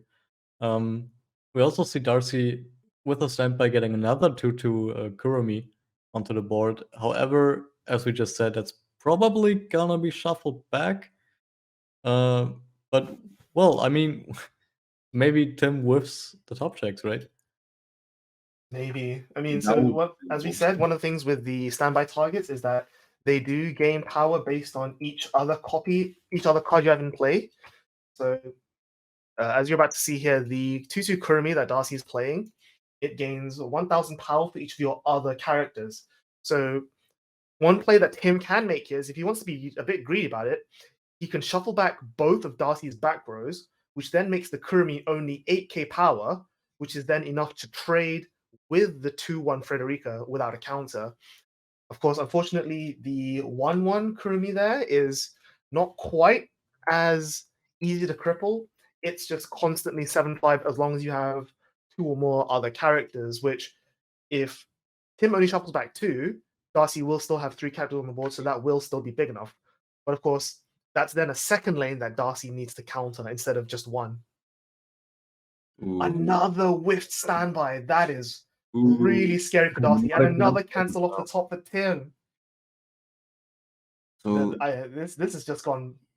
I think the advantage in this game has just flipped on its head there. yeah, and if Tim actually hits level 2 and gets his game plan off, it's really favorable for him now. Those 2 direct lane cancels were just really impactful, like denying any damage lead Darcy possibly could have. If I were Darcy, I might even consider siding or not attacking at all, just to stick him to level 1, where we've seen he didn't prep as much for another turn at level 1. So that definitely was a line of play, but we'll see what Tim has. We see him clocking the Riki, so in the end, trying that would have ended up with Tim just playing the Riki and clocking himself to level 2 as well. Yeah, one thing I also want to mention is that Tim crashed 2 clock searches last turn, so he left his board fairly open, meaning that Darcy couldn't even crash his characters. He's drawing 4! Okay, it's a different effect. No mind. That would have been. He's just rearranging the top two. We keep getting baited by that. Yeah, we do keep getting baited. Oh, Yeah. I just love that card so much. Yeah, one thing I was going to mention is that because Darcy didn't have any characters to attack into, Darcy doesn't even have the option to pay 3 stock to get those climaxes out if he wants to. And it means that, all of this big overswings is just going to be... Sure, he's built some stock out of it, but Tim's just going to say, well, cool, thanks for a board I get to abuse now. You think he has a third one? We'll see what he does. He does! Oh, man. That's what I said. We only saw him ever add 1, I think. So I think he kept 2 in his mulligan, which was why his initial turns he was forced to play the level 1 climax combo. So yeah, here we're gonna see who this deck just does best. And I think I'm expecting the back row and the 1/1 on front to be removed, just so we can contest the 2/2. But also, if he removes the 2 back rows and the center one, the Kurumi on the 1/1 Kurumi will also lose power and also lose Hanan Core. So that's probably the same. Actually better choice here, right? Well, she is buffed, so I'm not sure what the exact power is then. I think it's just plus 1k from the Brainstorm, so it's just... If he removes 3 characters, it'll just be 7k, which is still in counter range. The Frederica doesn't gain any power from its combo. It's just going to be 8k on its own. And notably, the Brainstorms don't give power either, and instead they just provide him with a huge amount of utility. However, we do know that the only counter that Darcy is playing on level 1, and Tim knows this as well, since this is an open decklist format, is the 1k backup that is also an anti-change. Yeah, we did mention before that he did cut the 102k backup from his list. Yep. So maybe this is actually going to defeat him here, at least in this turn. Cutting the 2k backup is going to mean that he can only tie the 1 lane with the Frederica, and I don't think Tim minds that. Yeah, I definitely would not take that trade if I was Darcy. You're losing 2 cards for 1, and it's definitely a disadvantageous effect there. Yeah, and especially shuffling back 3 here, when you just trigger 2 climaxes with no benefit from them at all, it might hurt him. Yeah, and that's the thing I like about removing the back row, is that Tim doesn't leave too many open lanes, because they say, even though Darcy is now super uncompressed, he's just had 3 non-triggers put back into his deck after blank triggering twice. Direct stacks for 3 are still fairly favored to cancel, whereas instead here, front for 2, direct for 3. I think Tim can get a lot of damage onto the board. Ooh, Soul Trigger. So yeah, and he even knew that Soul Trigger was there, opting not to draw it off the deck, just to push a bit more damage. I think he did actually draw it. He did ditch for the climax. He ditched blue. Yeah, he stacked and then drew first and then revealed. Yep. But yeah, this damage is going to be coming in, and I mean, like, the top 2 check can see both triggers, so yeah, that's true. He knew what was there. He had the option to draw 1 more, but he kept the Soul Trigger just to be able to push. It's a big swing for 4. Darcy does cancel, so it's not the end of the world. There's no massive damage swing for Tim, but it is a huge board swing. Like, Darcy now has to rebuild an entire board here. Yeah, so I'm really curious how Darcy does this. This is one of the key moments for Daily Life. How are you approaching coming back from this? And it really decides how the rest of the match will go. As you have to deal with 3 8k lanes, which honestly is still pretty big, especially when you have to start from scratch. Yeah, it's definitely easier said than done for a lot of decks. Like, again, there's an argument for Darcy to pay 3 stock here, because he does know that there's 2 standbys in there. And if there's one thing that Daily Life can do, it's go through its deck fairly fast, between Brainstorms and between the red level 0 Toka. It does have a lot of filtering. So it's not beyond unreasonable for him to potentially chase a refresh this turn instead of, say, contesting a board. There's the 3 stock encore, getting out those climaxes. And again, I think we mentioned this last time Daily Life was on stream, is that one thing that it relies on is keeping its massive bodies on the board. So if they fall off, if his characters get removed, he loses so much tempo there. And by keeping at least 1 body, which in this case is going to be the 1/1 there, he can at least have an attacker to swing back with, and maybe with a pump from the Brainstorm contest a lane, but it is definitely still an uphill battle. Yeah, so just fixing the glare on Darcy's side. Yeah, there's the red Toka we mentioned. Darcy's hand is actually very healthy. I think he's got a full 7 or 8 cards in hand, so he does have options. Question is, I am willing to bet that a handful of those cards are going to be some number of level 3s that he's been just waiting to set up for. Yep, and some might even be Yeah, the 2-2. I wanted to say that. Yeah, hard playing. Drop. Hard playing. I mean, it does contest the lane. It does contest the lane, but it always feels bad doing it. Yeah, especially because it means that Darcy's going to end this turn with 4 stock. And again, he hasn't been able to mill through his deck that much. So his deck is still relatively uncompressed, meaning that there's a very real possibility Darcy might end up on level 3 next turn. And with only 4 stock to play a level 3 game, that's only double Kirby. That's not a lot. It's also worth mentioning here that if Tim manages to back up this one lane where Darcy's attacking with the 1-1, oh, okay, he doesn't. If he were to do it, and I mean, he can still just stock encore one of the Fredericas and then do the combo again next turn. One thing I do want to mention, Darcy's Brainstorm being able to bounce back on Climax play is actually really huge in this matchup. Because it means that the Brainstorm is always an option. You're never afraid that it becomes sniped by the Federica at any point. Yep.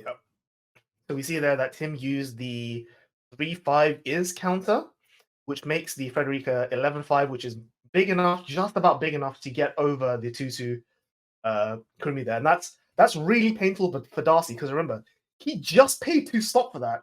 And now it's about to go away again, unless he either hand encores or does something else to keep it alive, and like I said, now Tim gets to keep one of the Fredericas on board. And here the middle lane Toka is way too small to level 0. So it's probably crashing to the other one. So Tim gets another turn of Frederica combo if he has another Climax. And I see there's a very juicy level 3 Kurumi on the board there on Darcy's side for Tim to shuffle away. Really juicy target. Yeah, so in Darcy's favor though, Tim did just hit level 3, so any extra damage he sticks here will mean Tim will need to either heal back or be forced to play something from hand. He can't necessarily 3-stock Encore the Frederica for free if he intends to heal back. We'll have to see how much of this damage sticks before Tim makes any decisions. So you see the Kurumi, just sitting in Darcy's back row, just menacingly telling you, like, this is a threat. You be worried about this. Oh, so I think he actually upped the side attack here. Yeah, I think so. And he just hand encores the 2-2. Again, he just doesn't want to lose characters on the board. Like, now that Darcy has the damage lead, I think he needs to do everything he can to maintain that. Because all Tim's going to do is just remove Darcy's board. If not, Tim has to. If Tim pushes for a win instead, Darcy's okay with that because he's only at 2-2. It's not even close to lethal range. And we've said yesterday how you don't want to fall behind against 8 Standby in particular, but also Data Life in general.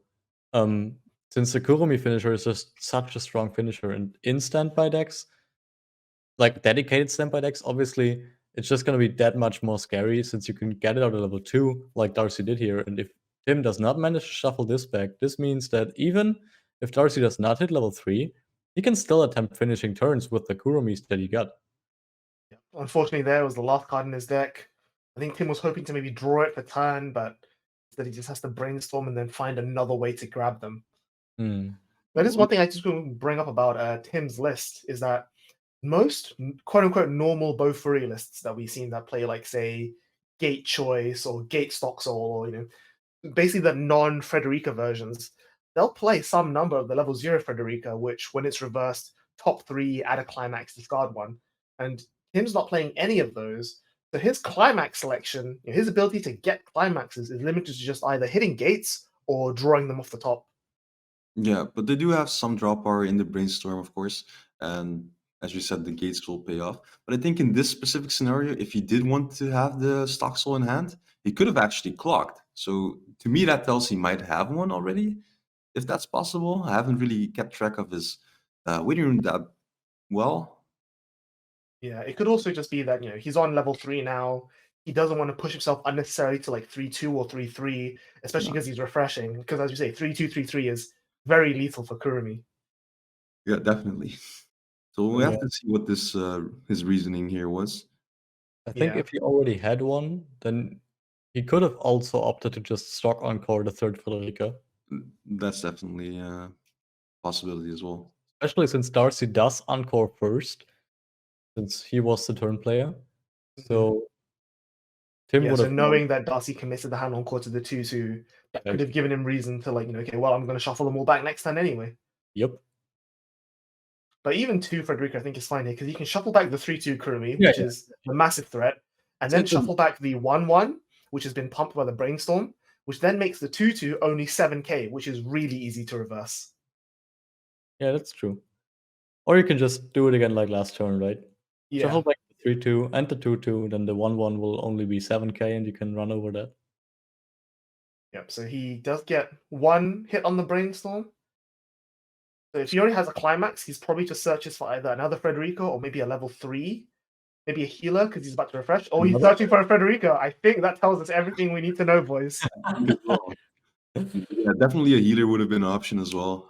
Just pay 2 stock, bring yourself back to trio. 2 snipes would have been enough. But I think, yeah, this tells us he's intending to do another Climax combo here.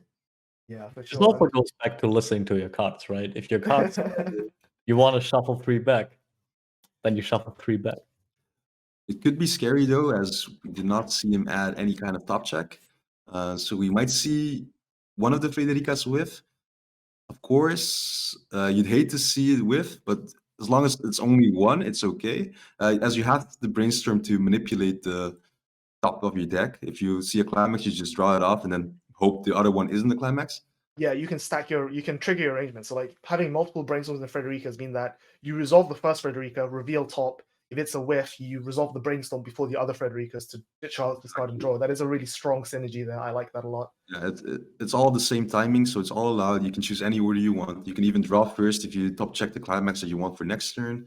Yeah, you're free to do whatever you want, as it's all during the Climax phase when a Climax is played. Yeah, one thing I actually thought Tim might have done is actually search for another copy of the Information Warfare Sally, because not only does it guarantee the existing Frederica's, but it also maybe clock refresh and Climax is not great. It's not what you want to see. So maybe he's regretting not grabbing a healer there. But like I said, it also would have also allowed him to set up the 2 existing Frederica's, as well as potentially gamble for a draw to maybe draw into the Climax that he could have been missing. But I think searching for the 3rd one means that he definitely has the Climax. But he's instead just going to heal here because he's doesn't want to see that Climax in his clock. And he's going to overplay. Yep, there it is. So the Frederica does only work from front row, so you'll need to move the 3-2 to the back. But it pretty much served its purpose already, unless he's using it to attack, of course. Which isn't also a terrible idea, right? It is a 2 soul body. And Tim is behind on damage, so he attacking for 3 soul could be exactly what he wants to do here. There's also no threat of the 3-2 being killed. No, he's just going to plays over it. Anyway. I don't mind this too much because in the worst case scenario, if he doesn't lose anytime soon and he gets to refresh, it's another soul icon that goes back into his deck, which can push damage. So we'll have to see the top checks here. The Brainstorms will be clutch if he reveals that Climax.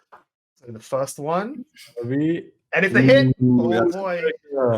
And it's such a good hit as well. You can draw that to downsize anything else next turn. If you want to with the Brainstorm. Surely Darcy is playing the Encore. Yeah, that Encore became costly. The discard one for no value at all. Yeah, and again, like I said, Darcy's overall paid 2, discard 1 to just take a direct attack. It's And we saw him go from a really healthy hand, some healthy amount of stock, to only 3 hand, only 4 stock, if I'm correct. That's 4 stock. So yeah, he has at most he has double Kurumi, and then Climax, and that's his whole turn. Yeah, but that's still scary in my opinion. Double Kurumi, you don't want to face that. It is definitely still lethal. So Tim's not out of the woods just yet. Yep. And again, Darcy's only on 2-2. That's Tim needs at least 2 more turns to win this game. Yeah, but he does. And we have the last result coming in. Albert beating Kern, so that's 3 out of 4. Data Live move on to the quarterfinals, and unfortunately, you guys want to change your predictions? Well, I mean, my prediction just got stumbled right there and there, so I have to now, right? That's true. This is an insane swing for 5. If this sticks, it sticks. Oh it my sticks. goodness. Oh my god, that it is actually ended here. It also Oh, Dennis, sticked with 1-3 to Kurumi, 1-2 to Kurumi, and 1-1-1 Kurumi. that's actually insane. So yeah, not only is Darcy lost the damage lead, he's also lost a lot of pieces to attack with. Okay. Go Darcy again. does have another turn here. It's only a frontal for 2. Yeah, it's the smallest amount of damage, but it Oh, really Another Kurumi, he still though. doesn't cancel it. Yeah, and he's running out of ways to win the game. I'm really curious how Darcy will do this now. And I think he's also out a lot of his standbys for that Kurumi combo. So even if he had 3-2 Kurumis, I don't know if he has any more standbys to combo with. And again, Tim did just refresh, so his deck is not massively compressed. No, we did see him play a climax. He did have 1 in clock, and he just triggered a 2-soul that stuck the amazing 5 damage. So he's at least 3 out. We, of course, don't know what is in his hand. We'll see how Darcy wants to play this. And again, these Federicas aren't huge. They're only 8k, so they're easy to reverse, but they are still soaking damage. Yep. Which means that at least Darcy has to swing for like 2-3-2 at a minimum to even threaten lethal this turn. So maybe this is where the second copy of the yellow Kurumi comes in handy, because it is non-climax linked burn. It's a bit of extra reach that he might be able to chase. Again, the question is he only has 2 stock and not a lot of hand, so it might be too much resources for him to commit. I mean, this is where the power of the Frederica lies, right?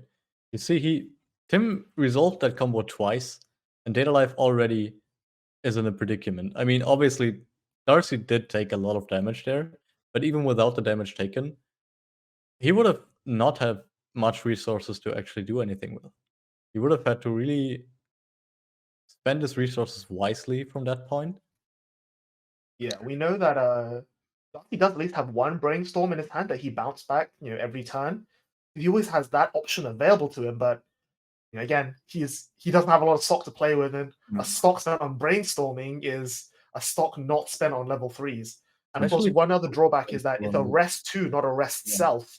So he needs to commit another card from hand to rest for the brainstorm effect, which I don't think he can afford that either. Yeah, and I think Darcy is also heavily considering using the drop salvage here, but that would also mean that he's only able to field 1 finisher, and that might not be enough, as we said. Tim seems to be only 3 out, so Darcy would need a bit more than just 1 Kurumi. It's also worth mentioning that Darcy clocked the turn, so he's now on 3-6, and he only has 4 cards in deck. So if he does anything if he overextends without playing a 3-2 Kurumi from hand to heal, he will die to refresh. No, well, he's 6 since he has the 2 that are still technically part of his deck because he's looking at them. Right. Yeah. He just placed them off, but yeah, if he can't heal, then refresh damage will already be lethal. I think that might be an argument for him, being forced to go for the pay 1 drop salvage here, just to guarantee a heal, just so he has at least a chance of not losing immediately. Also, interestingly enough, he clocked the refresh back, which might have helped. I think he just assumes that there's no way he'll keep the board anyway, making that obsolete. Especially if he can't contest all of the Fredericas. Yeah, it's curious that he hasn't used it earlier, given how uncompressed his deck was. Like, that's one of the other advantages of the Frederica, right? If you couple back so many cards. He couldn't really use it as there was no board to use it on. Oops, I think that's gonna be the drop salvage, it looks like. I think that's the clock searcher, but I assume he's just fielding that for the sake of fielding it. I think he's discarding it, because that's the pay 1 discard one. Oh, okay, yeah, that makes more sense. So yeah, I think he has to go for the heal here, otherwise Tim's next turn is the last for sure. Going for the that's an interesting grab of level 3 there. So for those of you who missed that, Artie just grabbed the level 3 Kotori. Oh, It's traditionally a back row. So you can't see that because of the glare, but is what it does. It's gives characters in front 2k, and on play from hand, choose one of the following to perform it. You can either look at 3 and add 1, or you can choose one and salvage, or he can give all of his characters 1k Yeah. 1 soul. That's a very interesting choice. So he's chosen the 1k 1 soul, and this is lethal, right? He has 3/2/2 on his soul attacks. Yep. This is a really strong play here by Darcy. Really smart as well. Yeah, and like I said, Tim is fairly uncompressed, so there's a good chance this 7 just sticks and this could be game. Did he shuffle back 2 with the promo level 0 Kurumi? I don't think so. So, Ooh, it's a trigger as good well. Cancel cancel off the top. top. That's it. Ooh, but 2 triggers will still do it though. Yeah, Darcy can still win this. If he hits 2 triggers will do it. Yeah, He that's what needs he to needs. see a trigger on both attacks, and he might still be able to clutch. And I think he just scoops. Yeah, I think he realized he doesn't have enough. He might not have enough triggers there. Like we saw, he damaged the 2/2 Kurumi. He damaged 2 copies of the 3/2. He's played the Kotori from hand. I think he just doesn't. He knows that he doesn't have enough soul icons left in his deck to go for it, which that's really unfortunate. But yeah, that cancel off the top from Tim there pretty much set the result in stone. Yeah, but still, that was still scary facing those 2 cards. Yeah. 2 attacks, 2 triggers could still end it. I think Tim, when he saw Darcy's scoop, probably sighed for relief. Yep. Wow, that's what a game. I mean, what a way to start the top 8, right? Like, it was such a back and forth. Like, Darcy starting off really aggressively, Tim, not maybe overcommitting his level 1 a bit too early, but then not getting punished for it, and then coming back with the Frederica, shuffling away Darcy's board, Darcy being unable to mount the comeback, and just faltering at the end there, like okay, it's just here's some zeros, here's some ones, hard play a 2/2, it gets removed immediately, and then even though he had that last glimmer of hope towards the very end of being able to, okay, plus soul to the board, here's my final push, and it just didn't get there despite him. Yeah, I think that there last was a part, chance, but yeah, no, I think the choice Darcy made there at the end was honestly really smart and really unexpected. Going for that all-in push, we were all expecting like either one of the Kurumis to maybe like try and do some burn, but just having that guaranteed soul was actually, I think, the scariest option he could take for Tim. And as I said, Tim probably sighed in relief when he just gave up after that first cancel. But well played to both players. And honestly, for Data Live, that matchup is kind of hard once the Frederica gets rolling. Once they do multiple turns, you just kind of have to like find the right cards to rebuild. And he did manage for 1 turn, but just the second combo completely demolished anything he had.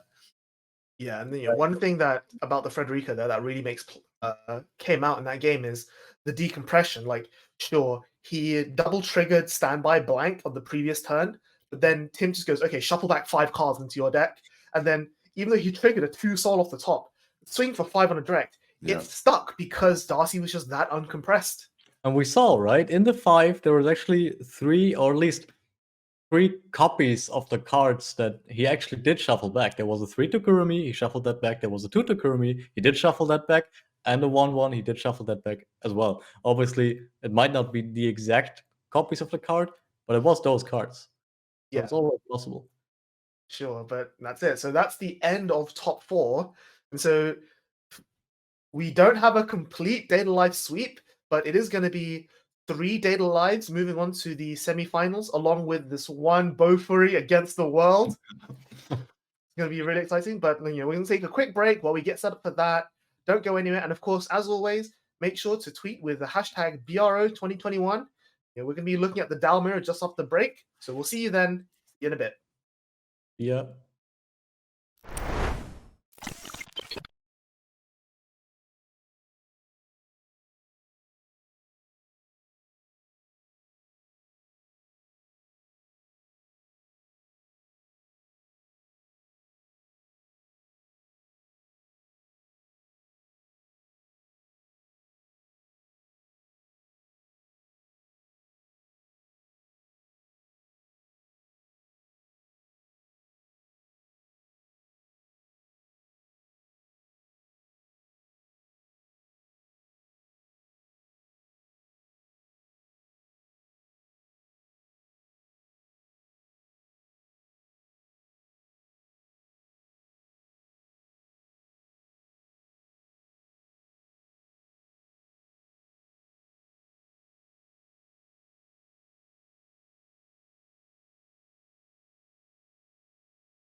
Welcome back, everyone, to the Weiss Schwarz Bushiroad Rumble Online 2021.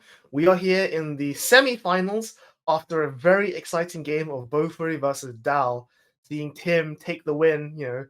Finally, the anti-standby builds are finally getting their win.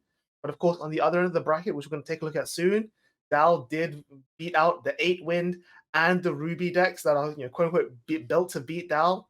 It just goes to show you David versus Goliath. Sometimes Goliath does win. But yeah, going into the Dal mirror, we have Vince versus Mark, two very well-known players in the community. Both part of Team BCC, both playing the exact same deck, both done a lot of testing. They've know this matchup inside and out. What do you guys think is going to be the deciding factor in this mirror match, Nando? Yeah, so we do know that both players are playing very similar lists. I think these two even exactly the same list. Yep. And they've probably practiced so much against each other that they know how one another plays. So when you have two players playing the exact same list, the exact same skill set, almost on equal levels, then certain other roles, outside factors, start playing a role. So a bit more luck is involved. Maybe like Vince is tired after this almost full night run, might start playing an effect right now. So we'll see how that goes. Yep. Leon, what do you think?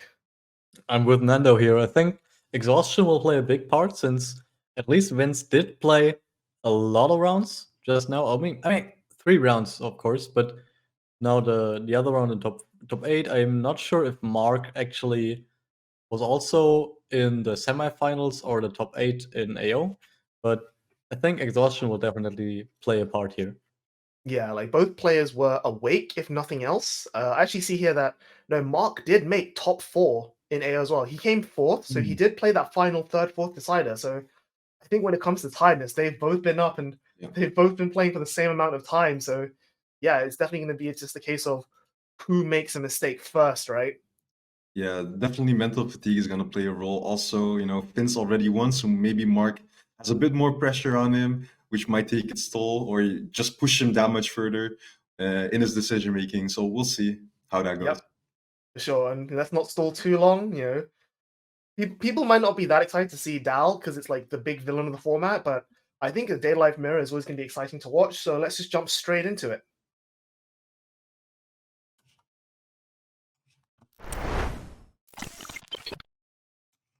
So here we are, Mark versus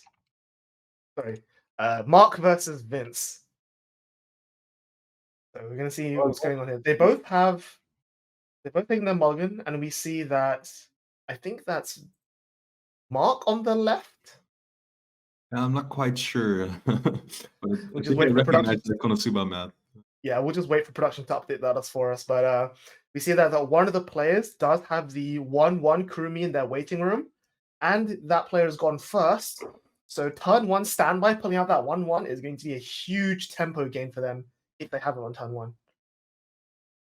Yeah, traditionally in standby Data Life mirror matches, we've actually seen a lot of the decks just slam a standby and not even attack. There it is. Double brainstorm as well. So that's Vince there on the right-hand side of the screen. Vince probably feeling really good about his chances now. Triggers another brainstorm, but Mark takes all the damage. And you only need 2.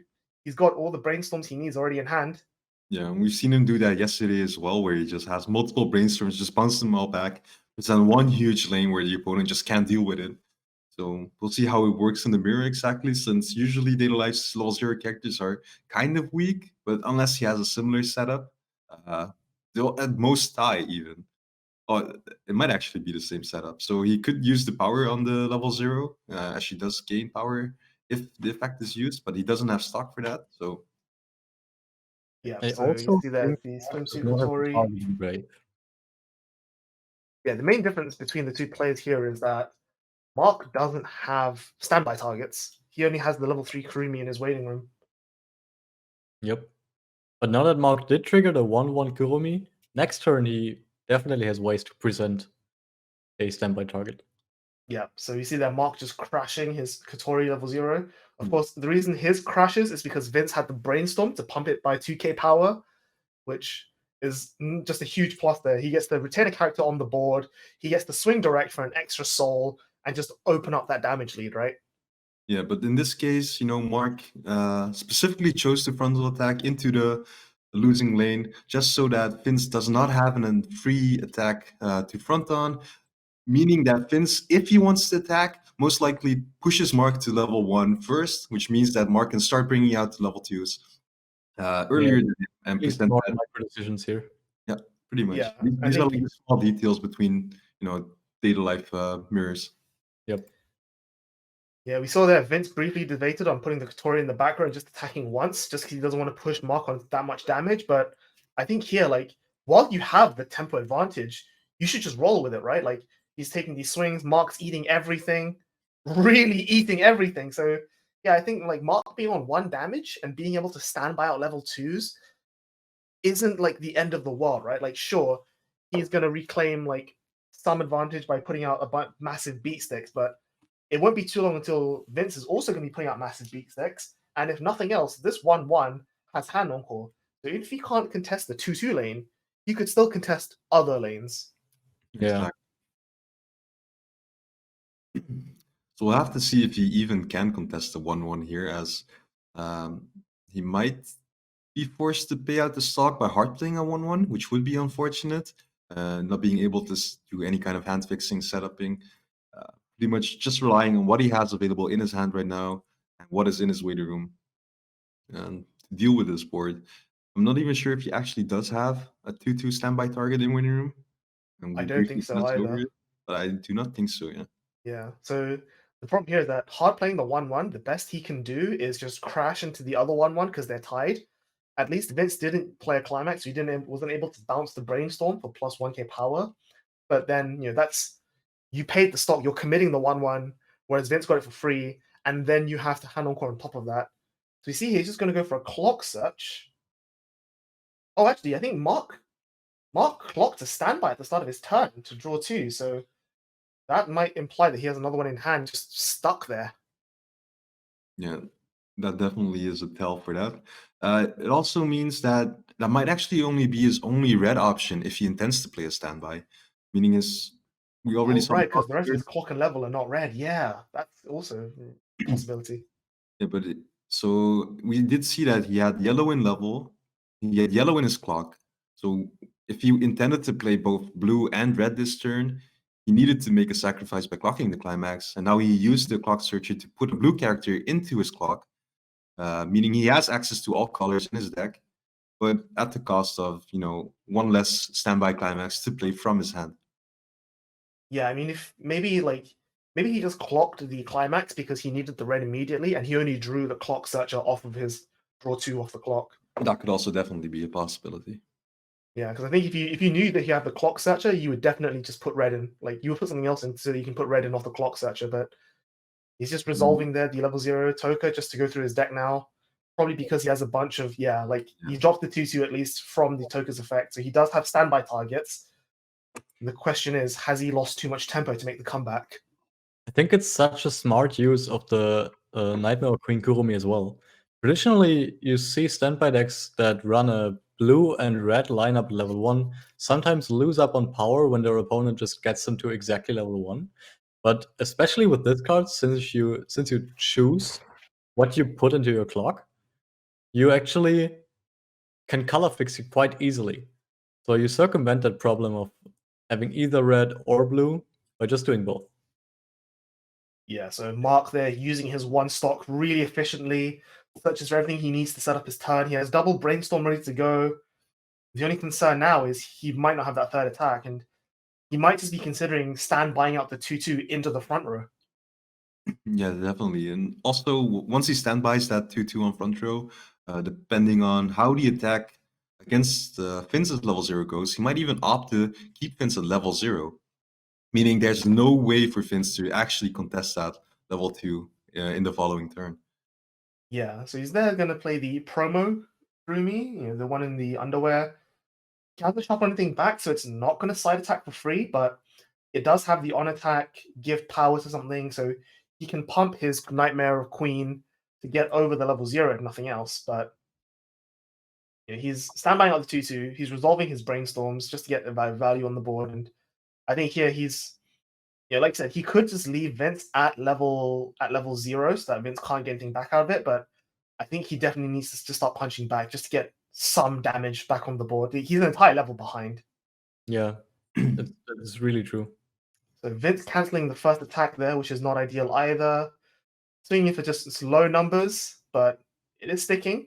And then a direct for 2. 3 and standby. So that's a really good standby for him. That's It really is Pretty good. good, yeah. If he has a target, of course. We did see that he added a 1/1, which is stuck in his hand. I'm not sure if he actually. Oh, he does have a 2/2 there Yeah. on top of his waiting room, so that's perfect for him. Yeah. So he just pulls out again. And now that's his board completely set up for next turn. Excellent attack order as well, attacking with the character that gets reversed first. So Yep. you can Get value out of the reverse character. And yeah, Vince takes it all and levels up. So that's the damage race, a little bit evened up. Still not perfect, but it's definitely not as bad for Mark. And he now has a pair of 2/2s on the board that Vince is going to have a really hard time dealing with. And again, he has, of course, the difference here is that Mark has used his brainstorms before the front row Kurumi came out. So it is only 9k. And Vince has a brainstorm. So if he chooses to, he can actually make his 1/1 hit over the 2/2. Yeah, at level 1 there's always a bit more options on how to approach this, especially with the 2/2 not gaining full board power, only 3 other characters, so she is within reach. But yeah, I think Mark's last turn, he definitely caught up with the damage. It's not completely equal, of course, but there's acceptable ranges within standby mirrors where you might want to be a bit more ahead. Level 2 earlier, level 3 earlier, just so you have more options to set up that board. So I'd say they're pretty close to one another. Definitely no one ahead that much yet. Of course, this is worth mentioning that unlike with Darcy's list, both of these players are playing the 102k Toka counter. So even though we just said that 2/2 Kurumi might be in reach, it could potentially get to 11, which would be very much harder for Vince to hit over. Yeah, he definitely probably respects that counter, but I think we've seen it in his waiting room earlier, in Mark's case at least. I'm not sure if Vince has shown his yet. Yeah, I didn't recall seeing it for either player, but if Mark hasn't shown it yet, then Vince definitely has to play around it. seems like it's actually there. You can Oh, see it is there. Yep. Yeah, just near the top. So yeah, so Vince at least now knows that if he can make the board, he should be safe to hit over. You see, he's going to go for the drop salvage, it seems. He does have a lot more stock to play with than Mark does. Of course, like you said, the color fixing there on the Queen or Nightmare Kurumi is really relevant now because you notice Vince doesn't actually have blue.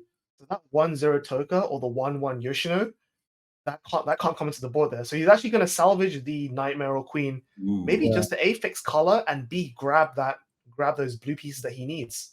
That's where the beauty of the Date and Life mirror lies, right? There's so many small decisions to be made, and Vince knows that just getting blue and being able to feel the 1/0 Toka here is going to put him that much more ahead. Yep, so you see one of the Yoshinos in Vince's waiting room. If he has the other one in deck, this could be a really good search target right now, just to get rid of that 2/2 Kurumi in Mark's front row.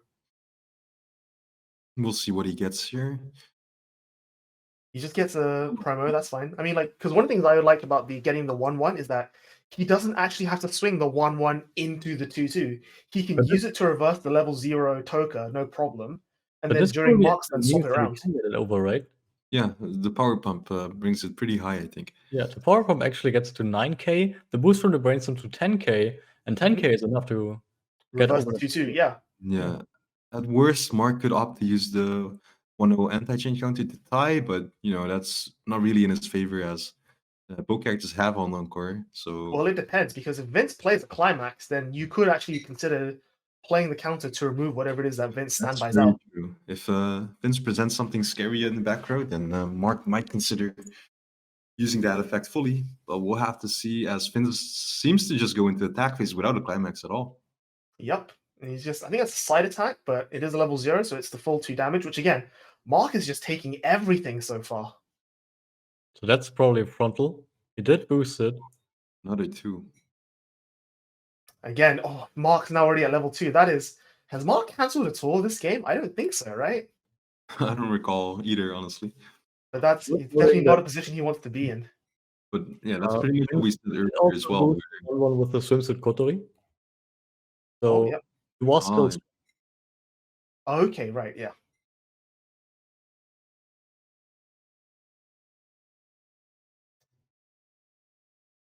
Yeah, Vince just going all in on Mark's board there.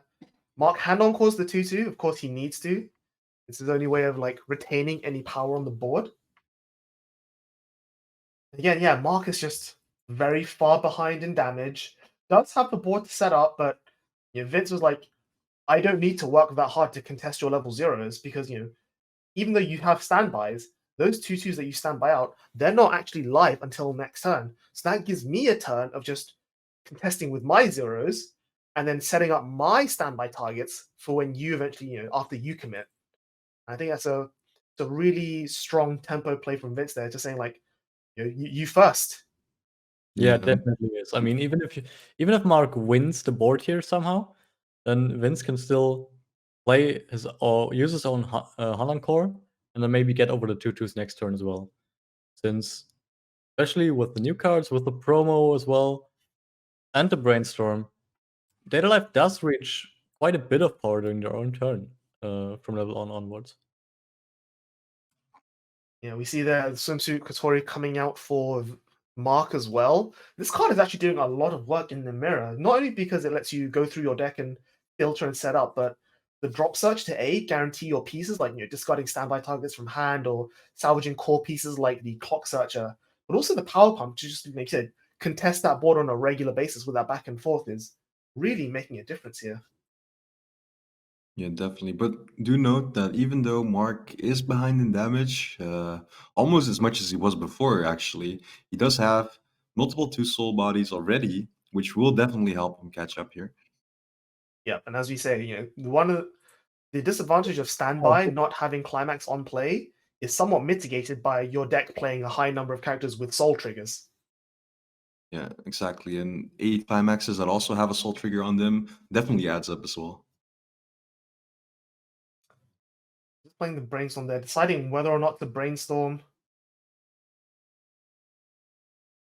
102 is also going to help out quite a bit Mhm. in mitigating some damage and also making sure that Vince is not gonna be coming over the 2-2 so easily. Yeah, so Mark there uses brainstorm. Doesn't use the brainstorm, but instead just bounce it on the climax play to make his 2-2 even more threatening. Just to guarantee the reverse on that 1-1, like you say, just contesting this board. He standbys out a yellow level 3 Kurumi. That's an interesting choice. Well, that card will definitely help. Because I think 3-2 Kotori engrave as well. Yeah, but in the mirror here, it definitely will help when Finn starts setting up the 2-2s with Hanan core. This just removes them straight up. There's no way to keep them on board once memory kick sets in. So it definitely is an interesting choice to take here. And I'm assuming that's what he was going for. Yeah, it could be he's saying like, I'm behind. You're gonna set up some 2-2s next turn. I'll just get this memory kick while I can, because I'm not going to kill you anytime soon with the level red Kurumi's burn effect. Exactly. Definitely some good foresight coming in from Mark here.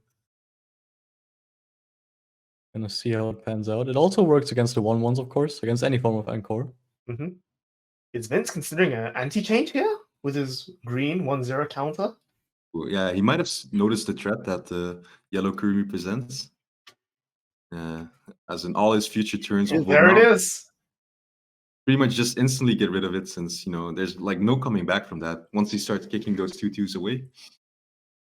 Yeah, he's just willing to say he's willing to take the -2 from hand just to say okay, I don't want to deal with this right now. Yeah, definitely interesting choice. I mean, it also decreases the power of the 2-2 Kurumis, especially interesting choice to me since and it's enough to win the lane actually. The 1k power actually mattered as well. So it wasn't just anti-change for anti-change sake, it actually wins the battle. Yep. Because Vince does coming in from Yoshino engrave, so if it was just for the 3-2, he could have just gotten the 1-1 Yoshino and then moved in front of it. Yeah. Here, Vince just takes all the damage, and Mark once again, catches up in damage. Yeah, so counters like these, like the one on screen right now, discarding 2 is a hefty cost when you just use it for the anti-change. But of course, winning the lane means you keep the character on board. That's pretty much 1 card less you have to discard, as it were, for removing such a huge threat, and definitely worth it when you can combine those two. Do we? Okay, Vince cancels the next attack. There's no attacker left here for Mark. Pretty good for Mark. Yeah, for sure. He's managed to even up quite nicely. The only concern is that Vince's discard 2 for the counter means that this hand encore for the 1/1 is now much harder to pay. Yeah, it's gonna hurt as well. And while the 2/2s have been decreased, this is. I mean, there's still, I think, 9k each. Actually, no, the yellow dice is from the Toka. Okay, so one of them is gonna be 9.5, and one of them is gonna be 9k. Yeah, because the one on the right, or the one on the bottom of the screen, has been pumped by the brainstorm. Yeah. So even though Mark has lost quite a few characters on board, Vince still has to work quite hard to contest. Yeah, exactly. The level 0 Kurumi that he has in front row does help quite a bit. If he hits another brainstorm, then another climax, then his brainstorm also gonna boost by 1k. But contesting 2 lanes in that sense, probably gonna be a bit tricky. Maybe if he gets the 3/2 Toka. Ooh, that also definitely helps. Also good, yeah. Obviously, the Bushiroad here is huge. It can send the 2/2 to memory and then bring it back, where it will no longer have the plus 1.5 from the Toka back row. Of course, it also gives Mark the option to put it on the back row if he wants to keep it, when he prioritizes his hand more than the extra soul that Vince will be gaining. So it does give Mark some options, so it's not ideal for Vince to play it. As we see, he just feels a healer, I think.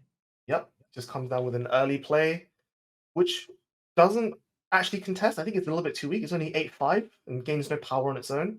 It gains 2k on play, so it's 10/5 right now. Right. Yeah. Okay. So it does actually contest. So it's not the end of the world there. Bring it up. Is it possible for Mark to have a counter though? He could have the anti-change of his own, of course, but this attack order, that's the anti-change. That attack order already indicated that Vince knew he didn't have it. Otherwise, the swing with the 3/2 would have been first. Yep. Big standby there for Vince. Again, attack order mashing, you can just stand by over your rested characters. And down comes finally Vince's 2/2 body. I think it's pretty smart here that neither player has chosen to commit a 3/2 Kurumi yet, a finisher, just because it's never quite safe. Yeah. But yeah, Vince actually managed to contest the board pretty well. Like, playing the early play Toka there is just enough to get him to reverse the Kurumi. He's playing around the fact that Mark probably doesn't have the counter in hand. And I think that's just really constantly pushing Mark to have to play back into him. Yeah, he perfectly got around those walls that Mark presented. And that's also part of this mirror match, right? It's in this matchup you really want to go for board. The Kurumi, the 3/2 Kurumi, while it does help you finish, it doesn't help you do anything before that. So the yellow Kurumi that we saw come out from Mark earlier is obviously going to be a much better choice in the long run. Yeah, we see Mark contemplating the encores. So he splits it up, splits his resources up by encoring one with 3 stock, the other one with his hand, keeping both at decent levels, making sure he doesn't lack any one specifically, which I think is a reasonable thing to do in this situation. Yeah, but he's still not too far behind on damage. He's just under a level behind. So there's not that much pressure on him to just take the aggressive stance in this moment. Yep, but this consistent damage lead from Vince, he manages to keep bringing it back, is quite scary if Mark expects him to keep doing that. Once you hit level 4 first, it's just over. Yeah, there's a reason Vince is the AO champion, right? But all jokes aside, the Toka and the 3-2 that Vince played is still gonna be 10-5. So Mark does have to find some way to come around that, or just get a lower character that crashes into it. Yeah, it's still not easy to hit over there. Like Mark does have 2-2s on the board, and he's close to leveling up. And so stand buying our level 3 this turn would be really, really great for him. And I think playing the Brainstorm there means that he probably has one, as in a standby in hand to play. Or maybe he's just trying to fill board just to make sure that that Kurumi actually reaches the 10k it needs to hit. That's possible. But then a very early standby trigger on the first attack would really decimate that plan. Because then you either miss a standby or you just play the card in hand for nothing. I think we see Mark here prioritizing trying to get rid of the 3-2, just opting to probably crash the level 0 into the 2-2 since Vince can Hono core that one anyway. We could potentially see an overplay here if he manages to have his own early play, but I highly doubt he wants to commit any more resources to this and just take whatever he has already on board and attack with that. Yeah, the concern with triggering a standby at this point now is if Mark goes for all 3 attacks, he's going to refresh this turn. And any climax that's not going back into the deck at this stage in the game is probably gets out of the deck for good. Yeah, it's never coming back. I mean, I wonder. This does seem very close, even though. Yeah, so we see Finn's all counters out, by the way. Board? I guess you can't even say that. It's just pretty close, but Mark is 5 damage ahead. Yep. Yeah. So do note that since both players are, of course, playing the exact same lists, they know the exact numbers. Like, it's open deck list, but they know them by heart. So there's no cross-referencing. He just asked for the counters. I think he saw that all of them were gone. So he knows the exact powers he needs to reach here to be able to contest the 3-2. Yep. He standbys the Kotori, which is enough now to beat over the 3-2. Of course, again, like I said, that's having played that standby. If he goes to the third attack, that standby is not going back in. Yeah. Kind of unfortunate for him, but at the same time. This is now 10, 11. There's now a 13k on a 2-2 Kurumi, which is, even if Vince had a counter, it would be out of counter range. But yeah, Vince is canceling 2 attacks here is really huge. This damage lead is starting to be set in stone. There might not be any way to actually come back from this big of a lead. Scary tempo swing here. Yeah, and I think unfortunately, Mark had to go for the back row Kotori as a standby target instead of, say, one of the 2 Kurumis that he's playing, just because he needs to answer Vince's board. Because if he doesn't, then any 2 souls that Vince gets to swing with for free is just extra damage that you don't want to be taking.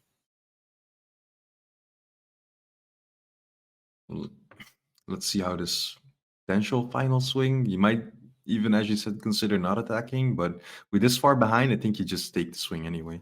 I think you have to, because you're under no threat from Vince, because it's impossible for this attack to go for 7. So Vince is definitely not getting to level 3 next turn, which means you're quote unquote safe from Vince's finishes. So at least getting some damage, maybe putting Vince on 2-5 could help get into lethal range. Oh no, another whiffed standby. We're seeing a lot of these today. Yeah, I'm sure he was hoping to see that one earlier. Really unfortunate. So I think Mark's just refreshing with 6. Let's see him count 2, 3, 4, 5. Yeah, that's 6, I think. Yeah. Ooh, it might actually only be 5 as well. And he shows that he's not even really that prepared for level 3 yet. So revealing all 4 Kurumis, revealing 3 of the 4 counters he plays. Yep. So at this point, it might just be free range for Vince next turn if he can set up something that can contest the board. In Mark's favor, though, he does not have any of the level 3 Kurumi set up, so there's no scary finishing turn yet. I don't think there's a need to contest the board anymore. Mark is on 2.5, maybe 2.6 after the refresh. I think Vince just needs to just jam soul damage at this point. ignore the 2/2s. Like, what are they doing for you? Nothing. You have a Kotori in play, not a Kurumi. Like, you aren't killing me anytime soon. The more I threaten you, the more you have to win the game first. That indeed is fair observation. Except, in this deck, usually when you want to push soul damage, you're contesting the board anyway at that point, since most of your souls comes from the 2 soul bodies anyway. So we'll see if you can pull that out. Yeah, I think because Vince isn't leveling up anytime soon, there might even be an argument for just encoring the 3/2 Toka just as a 2 soul beat stick. Definitely an argument to be made here, yeah. Because if not, he's only playing one copy of the promo that's currently being reversed. So either he has to salvage it to be able to side attack for 1 to get quote unquote free damage, or just has to find a way to play more soul bodies. He just lets them all go. Despite taking a lot of damage, he's still ahead on damage. The double cancel there really helping him out. I'm sure Mark is glad to see at least 1 attack stick and an attack for 3 at that. So somewhat evening the playing field once again. But yeah, I'm sure he wanted to push a bit more damage than what he did before. Yeah, I mean, both of these lists are playing 2 of the Toka early play. So maybe Vince has another one or access to another one and just wants to play it from hand to utilize the heal instead of paying the 3 anchor. Yeah, that would... If he has another one, that would be really sick right now, because it would become 10-5 again, which would be enough to beat over Mark's 2/2s. Yeah, he also still has the Shido to remove the Toka boost from Mark's character. Mm-hmm. So that's also obviously also going to be able to put some pressure on Mark. Yeah, and if nothing else, the Shido is also a body that he's more than happy to just crash in for free damage. So I think that's what he's going to do here. He's going to drop it and going to resolve the Sense Memory. Yep, so just clear the 1/5 on the middle lane. Is he going to use the second effect?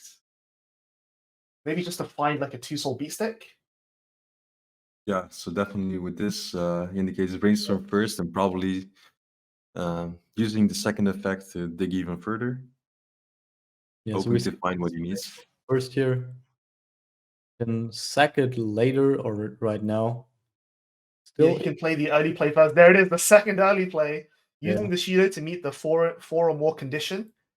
And then he has 2 soul beat stick. And then he just pulls it into the back row. He's just going to crush the Kotori just as a 1 soul beater. And just say, well, here's a bunch of soul damage. Yep.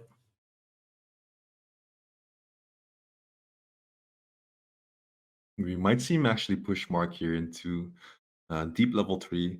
And as we saw earlier, with no Kurumi healers being available to him as they all shuffled back into his deck, he might have a hard time recovering if he eats too much damage here. Yeah, double brainstorm as well from Vince is huge. Vince choosing not to use Shido's Act top 4, instead just playing over it, puts down a Kurumi, just say like, I'm level 2, you're going to be level 3. Here's the threat that you couldn't show me. Also, after this turn, Vince will be at 4 stock, so that's enough for 2 Kurumis from hand. And with 1 already on board, that's insanely scary to face. Yeah.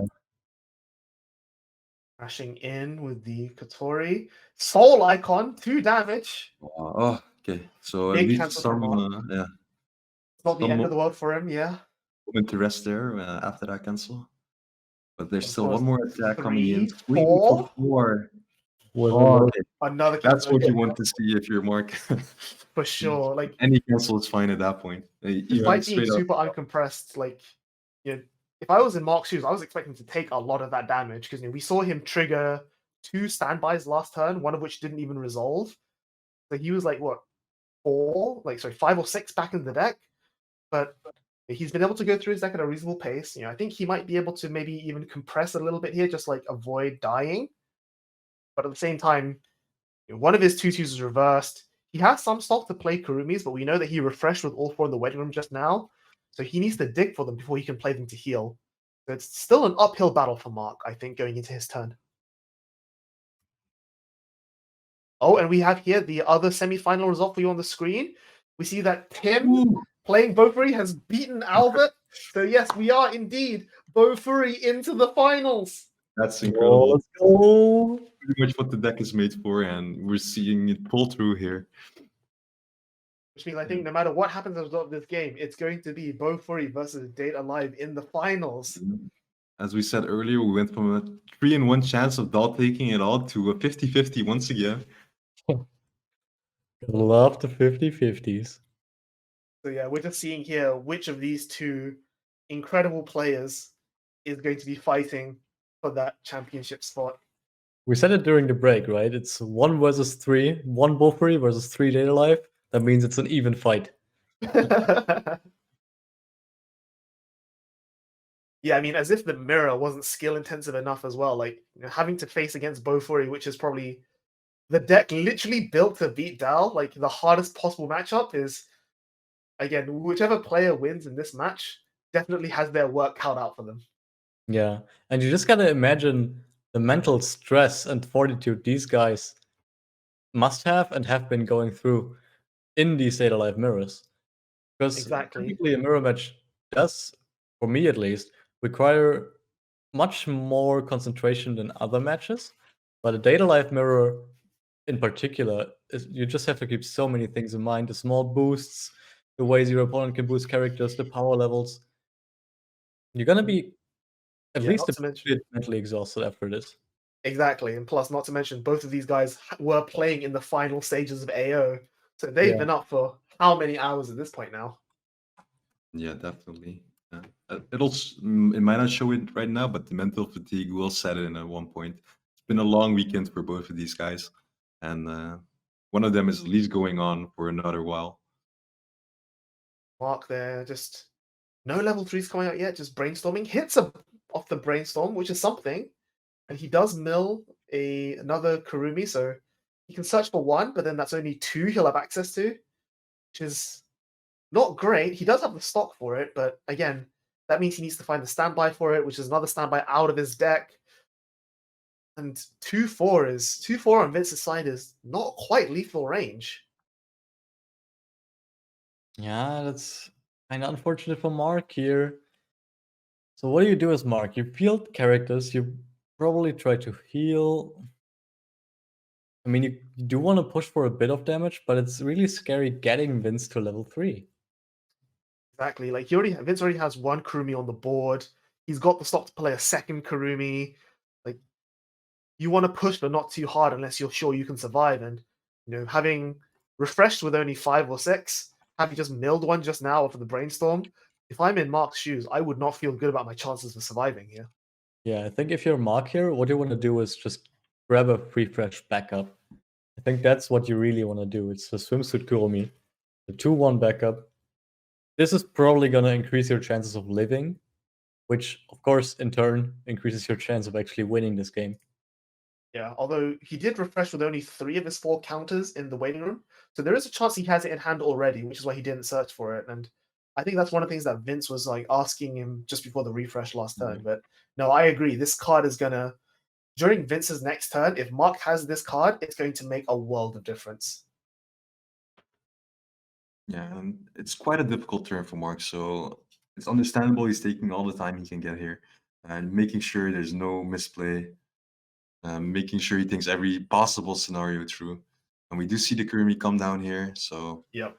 It's also worth mentioning for Vince's side of the field that he can actually play around the free refresh backup because the Kurumi's climax combo doesn't need to front attack, it just needs to attack. So if he's that worried about Mark having that defensive last hope, he can just make double Kurumi and side attack with both of them, burning 3 each time or stock swapping each time, and that denies Mark the free refresh counter.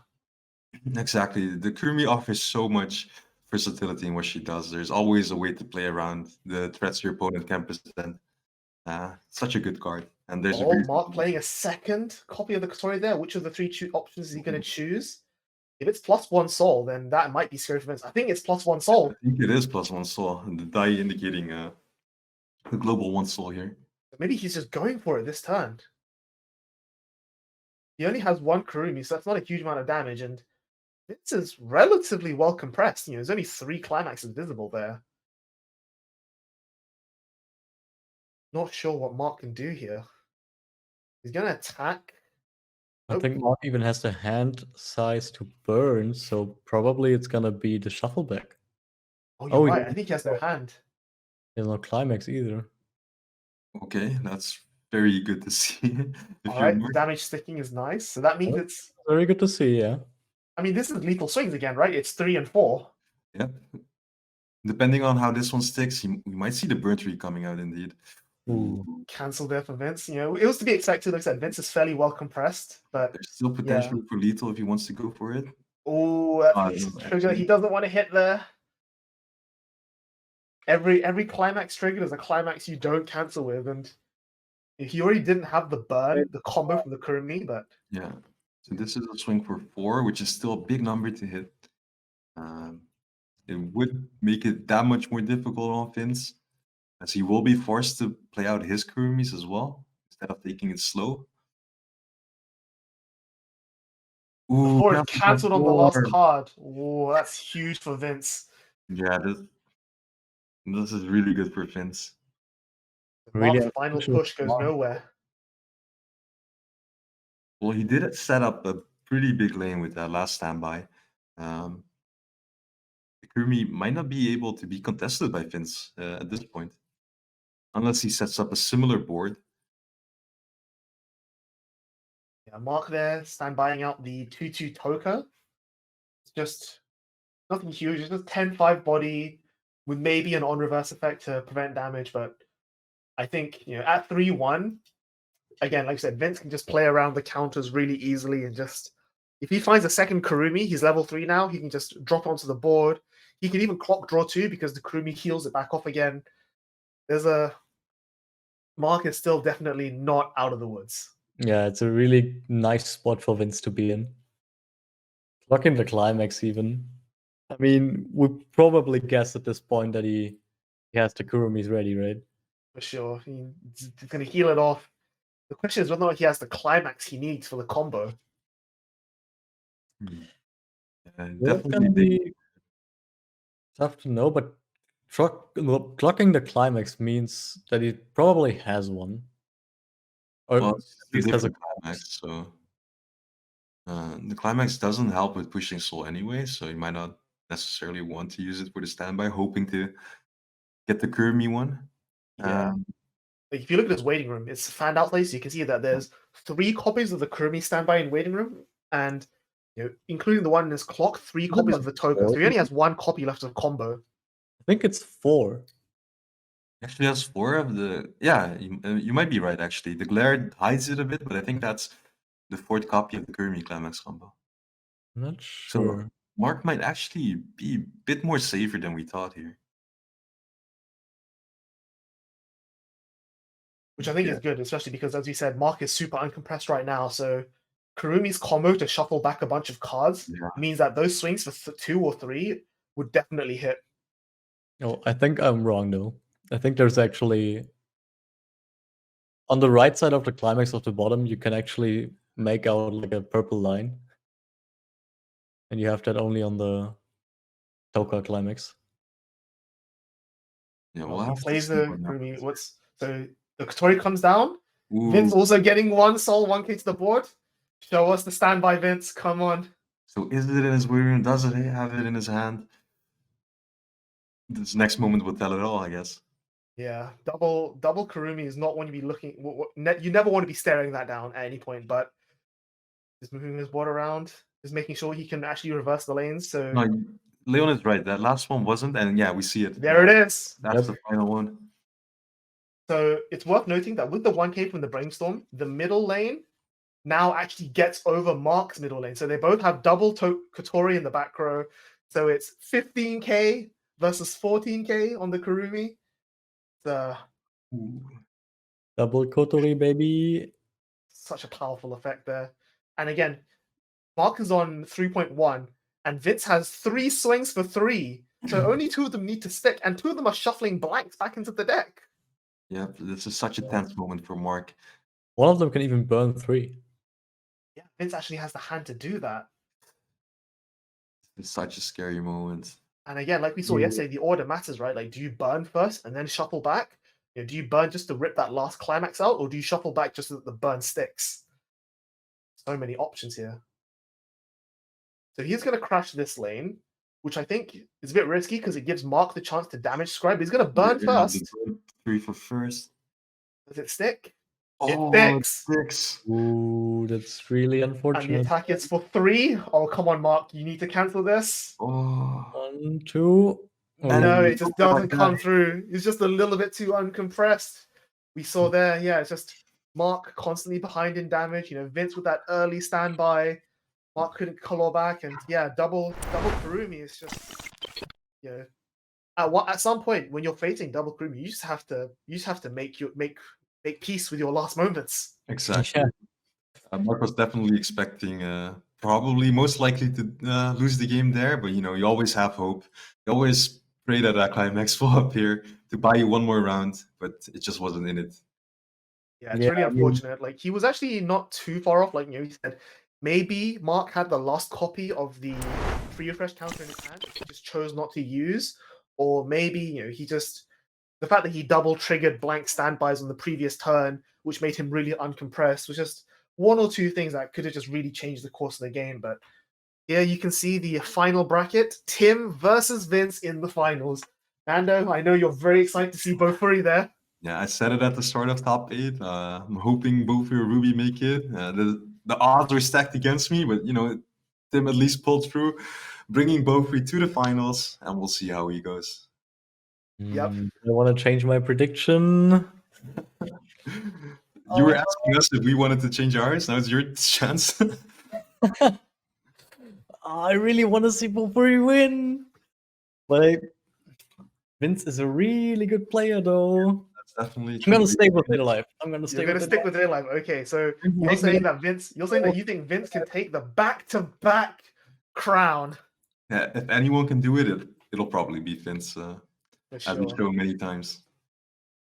All right. Well, I'm gonna have to back Tim here. Like, the underdog, you know, Vince has already won one. I think he's gonna get a little bit tired, and as you say, Beaufort is one of those decks that if you weren't expecting, you don't have to play against it. It'll just catch you off guard, and it just eats Data Live, like, you know, for breakfast. So I'm gonna go with Tim here. Yeah, definitely. Also wanted to point out, I'm glad that the one Data Live mirror we had today was such an exciting match, as we saw before, with two such skilled players. Well played to both. And yeah, of course, congrats to Vince for making it once again to the finals. Yeah, it's definitely well earned. You know, again, both players, well-known players in the community, both part of TWCC. As you say, like, such a high skill game there. It was unfortunate that one or two bits of luck meant that Mark couldn't really, like, the last moment he couldn't get the win there. But as you saw in the final turn, he played the Kotori, he pumped the soul, he still had that push. It just so happened that Vince was just a little bit more compressed. Yeah, exactly. Really exciting game to watch. Once again, just reminding everyone again on Twitter, hashtag BRO2021, as we go into Beaufort in the finals. But as always, we're going to take a very quick break while we set up the game, and we'll see you all just in a little bit. Don't go anywhere.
Ladies and gentlemen, welcome back to the finals of Weiss Schwarz BRO 2021 EU region. Gentlemen, it's all led up to this, the final match. We have Beaufry versus Data Live. This is a matchup that I just couldn't be more excited for, honestly. Same here, definitely. Yeah. I mean, yeah. I'm kind of speechless still because Beaufry was the one deck. You know, I've been advocating for this specific deck ever since, I don't know, like half a year ago, even maybe longer. And Tim, definitely a good player in our local community, has been one of the early adopters of it. Definitely showing how strong it can be if you're expecting a lot of Dal. Yeah, and I think the results just speak for themselves. Win or lose, he managed to beat so many Data Live. You know, even losing in the finals, while not desirable, a slip up can happen somewhere. Like no deck. Already a winner in the heart, right? Yeah, exactly. For me, it already took the whole tournament. Yeah, for sure. And again, like, even in the top 8, there were just so many well-known, high-caliber players that Tim had to fight through. Being one himself, it's a really exciting top 8. Like anyone could have won. DAL decks being piloted by members of WCC, anti-DAL decks piloted by people who are well-known in their communities. It really was a toss-up. So, on one side, I'm a little bit surprised to see Beaufry versus DAL in the finals, but on the other side, I'm not surprised at all by any combination of these finalists. But yeah, we're just going to take a quick look at the deck list just to remind you guys, what's being shown in the finals here, Beaufry versus DAL, just some of the cards. We've seen them a lot on both today and yesterday's stream, but we'll just quickly go over them to remind you guys what these players are playing. So we're starting off with Vince. You just saw him beat his teammate Mark in the mirror match with Dead Alive. And again, this is the same deck that he, only a few hours ago won AO with. Yeah, very impressive results. And, so many players from that same team have brought this to AU, 3 of them topping even. So if anything, you can say that this deck works. So if anyone wants to try it out, this is the one list you should copy, if anything. Yeah, we saw in the mirror match. Deck works. Exactly. We saw in the mirror match, things like the 3-2 Katori making a huge difference there in the play. Vince also actually dropped 2 for the green 1-0 anti-change counter. Like these little bits, making a difference. It's really cool to see. So I think we talked about this matchup before in top 8, but I was going to bring up again. What do you think is going to come up for DAL when you're looking at Beaufry? Yeah, so definitely you shouldn't expect any of your characters to stay on board once level 2 hits. So early pressure would be nice. Having multiple 1-1s out might make it a bit more awkward for Beaufry. Of course, Beaufry does reach power, so you also might need to have multiple pumps from the Brainstorms or the level 1 Toka. You can't rely on the 1-1 at all since they do have access to the downsize level 1. So there should be a bit of a shift in how you approach this matchup. I'm sure Vince has already received feedback from his team on how to approach this, from the players that have already faced this. Tim faced his team member like at the start of top 8, if I'm correct. Mm-hmm. So there's probably already some theories going on how to best try and win this matchup. Yeah, for sure. And like you say, I think there's no chance that Darcy hasn't told Vince, like, okay, I played this guy, here's what he did, here's what you need to look out for. And that's kind of one of the advantages of being on a team, right? Like you get to just help each other prep like that. Yeah. And also one of the advantages of playing the exact same list, you can like instantly say this didn't work, this did work, so maybe focus on these cards. We play the same amount, so I couldn't get this. You might need to put more resources or more time into getting this prepped for that moment. A lot of things can go into considering the matchup, and it helps that people have already tested your exact list against your opponent, right? Yeah. Although a worthy note here is that Darcy did differ from Vince's list a bit. So the most notable change probably for this matchup in particular is the 1-0 backup for the Toka that gives plus 2k. As we've seen in the past game versus Darcy, Tim often had the case where his characters were 1k stronger than his opponent's characters, where Darcy would have just tied with the green backup, but with the red backup, Vince can actually get stronger than that. Yes, that might come up there as a big form of contesting the board, which, as we've stated, Live really wants to be able to do at all times. But of course, let's have one last quick look at Tim's list. We've shown this on stream quite a few times now. It is Beaufry. Everyone's sort of underdog, the knight in shining armor, as it were. Playing that Frederica combo, playing that very lean, efficient top end, and just as you say, like trying to control the pace of the game and just force your opponent to keep filling the board, which is obviously not easy for them to do. We've covered so much about this deck already, but is there any like last final things you want to mention about this, Nando? Well, I wanted to bring up, like we did say, like maybe Finn's got already some feedback from his team members, but you have to know that Tim has been playing against Daedalus all day probably, so he's probably more than comfortable in the matchup. And this deck is almost specifically designed to beat standby decks like Daedalus. Just try and bleed them from resources, make sure that nothing sticks for longer than a turn. And it did pretty well so far, so I'm expecting it to do well in the finals. Of course, we'll have to see how it pans out. Yeah, exactly. Like, we never really got to talk about like some of these other tech choices, like for example, the one copy of the 1-0 Casimir. We talked about that in the top 8 game, but it never really came up. There's things like the one copy of the Yui, the pay 1 climax swapper, that's also a 3k beat stick. The 2 copies of the Me, it's a drop salvage that also minus 1k something to the board. That could really help Tim, like, contest, like, when he's facing down a 2-2 11k Kurumi, turning it into 10k makes it suddenly, reversible, basically, right? Exactly. So, there's a lot going on here. Are for, and you already mentioned the 0-0 Kasumi or the Yui. She's mostly there, to guarantee the Stalk Soul if you only have pants in hand. Just as some leverage to have. The other card we mentioned, the 1-0 Kasumi, indeed, just to keep contesting the board, like it's just a solid attacker. You don't mind having that in your deck, especially against Daedalus, where this card just reaches 7-5 on attack without any climaxes. That's exactly enough to contest a 1-1 that's not backed up by any brainstorm buff, for example. Just, solid cards overall. Sure. All right, so I think without further delay, we're ready to show you guys the finals. So let's just pop straight into the game. I'll ask you one last time.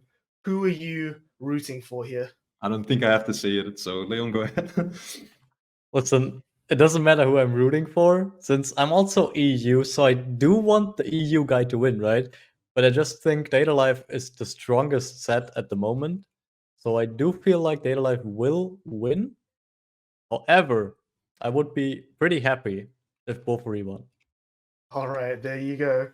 The perfect neutral answer from the quote-unquote unbiased commentators there. We see here that Tim is going first, which is really great. It means that, even if Vince hits another turn 1 standby, he's not gonna be able to run away with the game as he did previously. We also see that if you look at Vince's waiting room, he doesn't have any standby targets in there. So even a turn 1 standby might not actually be as good as you think. Turn 1 chase are really good here.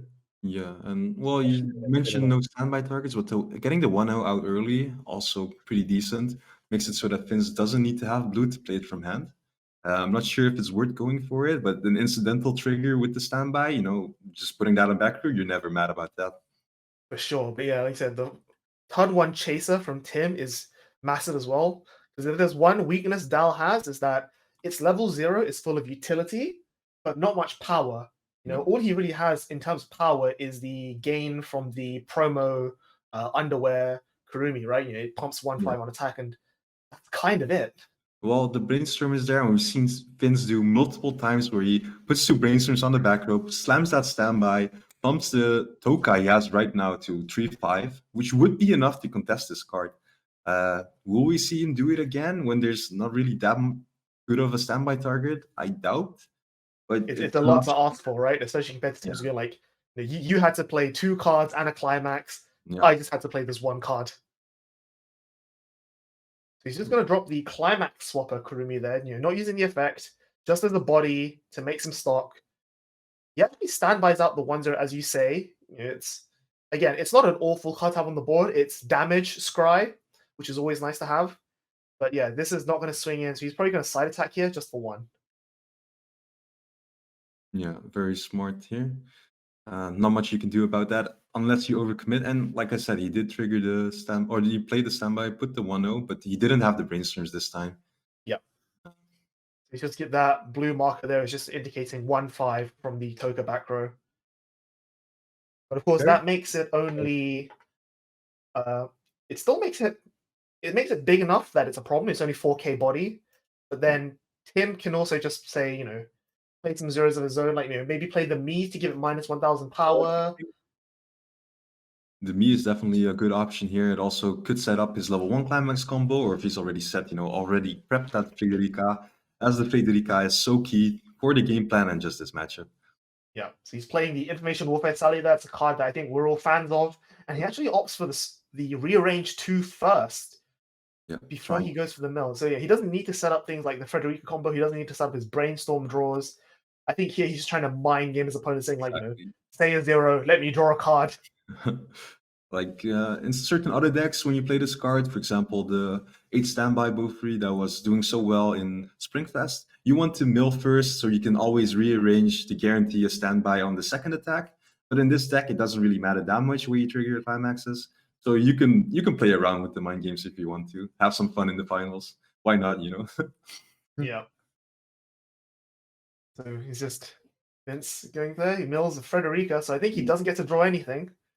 But Yeah. it's still filtering, which is always nice to have, and just being able to strike out your opponent, especially when he's been up playing since the ungodly hours of the night, is still pretty solid.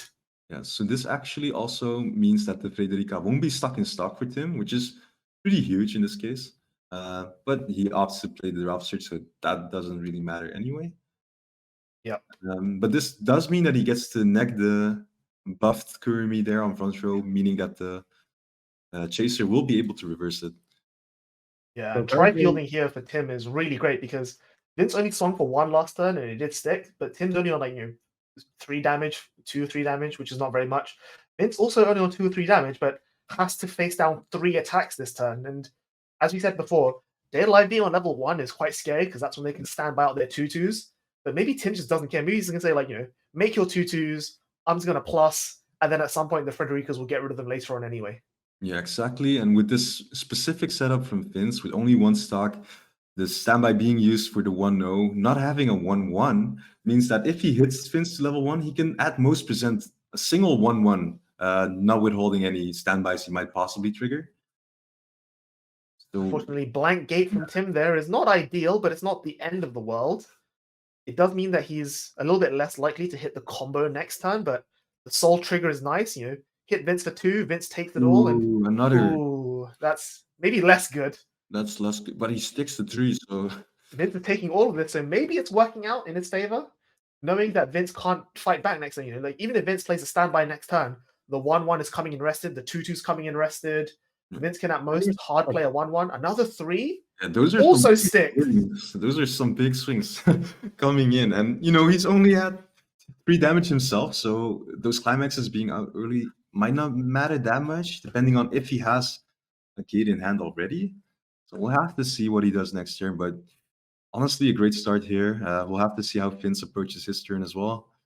Plus, the other problem as well is that Tim's left body's on the board, so no matter what Vince does, he can at most attack for 1 or 2 without any trigger icons. There's no direct attack to be had here. There's no plus soul. It's in an ideal world, Tim might not even level up this turn. Yeah, ideal, I'm not sure, but you might not push enough damage indeed, to make a big dent into Tim. There's always the possibility that he has the clock searches available to him to level up, to contest any 1-1 that might hit the board. Oh, that's really, really unfortunate for Vince here. Yeah, he uses the Shido effect to look at top 4, finds 2 climaxes, which is, you definitely want to be triggering them or at least playing them from hand. But he does at least find the Toka, which can dig for some playables. Well, that's a climax he can trigger if nothing else. Of course, the problem is that he has no stock, so you can't brainstorm it for a plus. And first triggering a standby is not great because it means whenever you stand by, has to go into the back row. Exactly. And I think we've established that he still doesn't have that many good targets in the back row, right? Yep. Yeah, especially at level 1. I don't think we saw any of the 2/2s yet. And I think he only has 1 copy of the 1/1 even, which at this point might not be enough to, that's not what he wants to see. I think with this damage lead, he might want to accelerate a bit more, but the cards are just not there. Yeah, there's no good hit for the standby right there. And again, he's on 1-5. there's a very good chance that he just takes a bunch of damage and levels up to 2 next turn as well. And at that point, it's just such a huge tempo loss. Okay, so we see the attack coming in.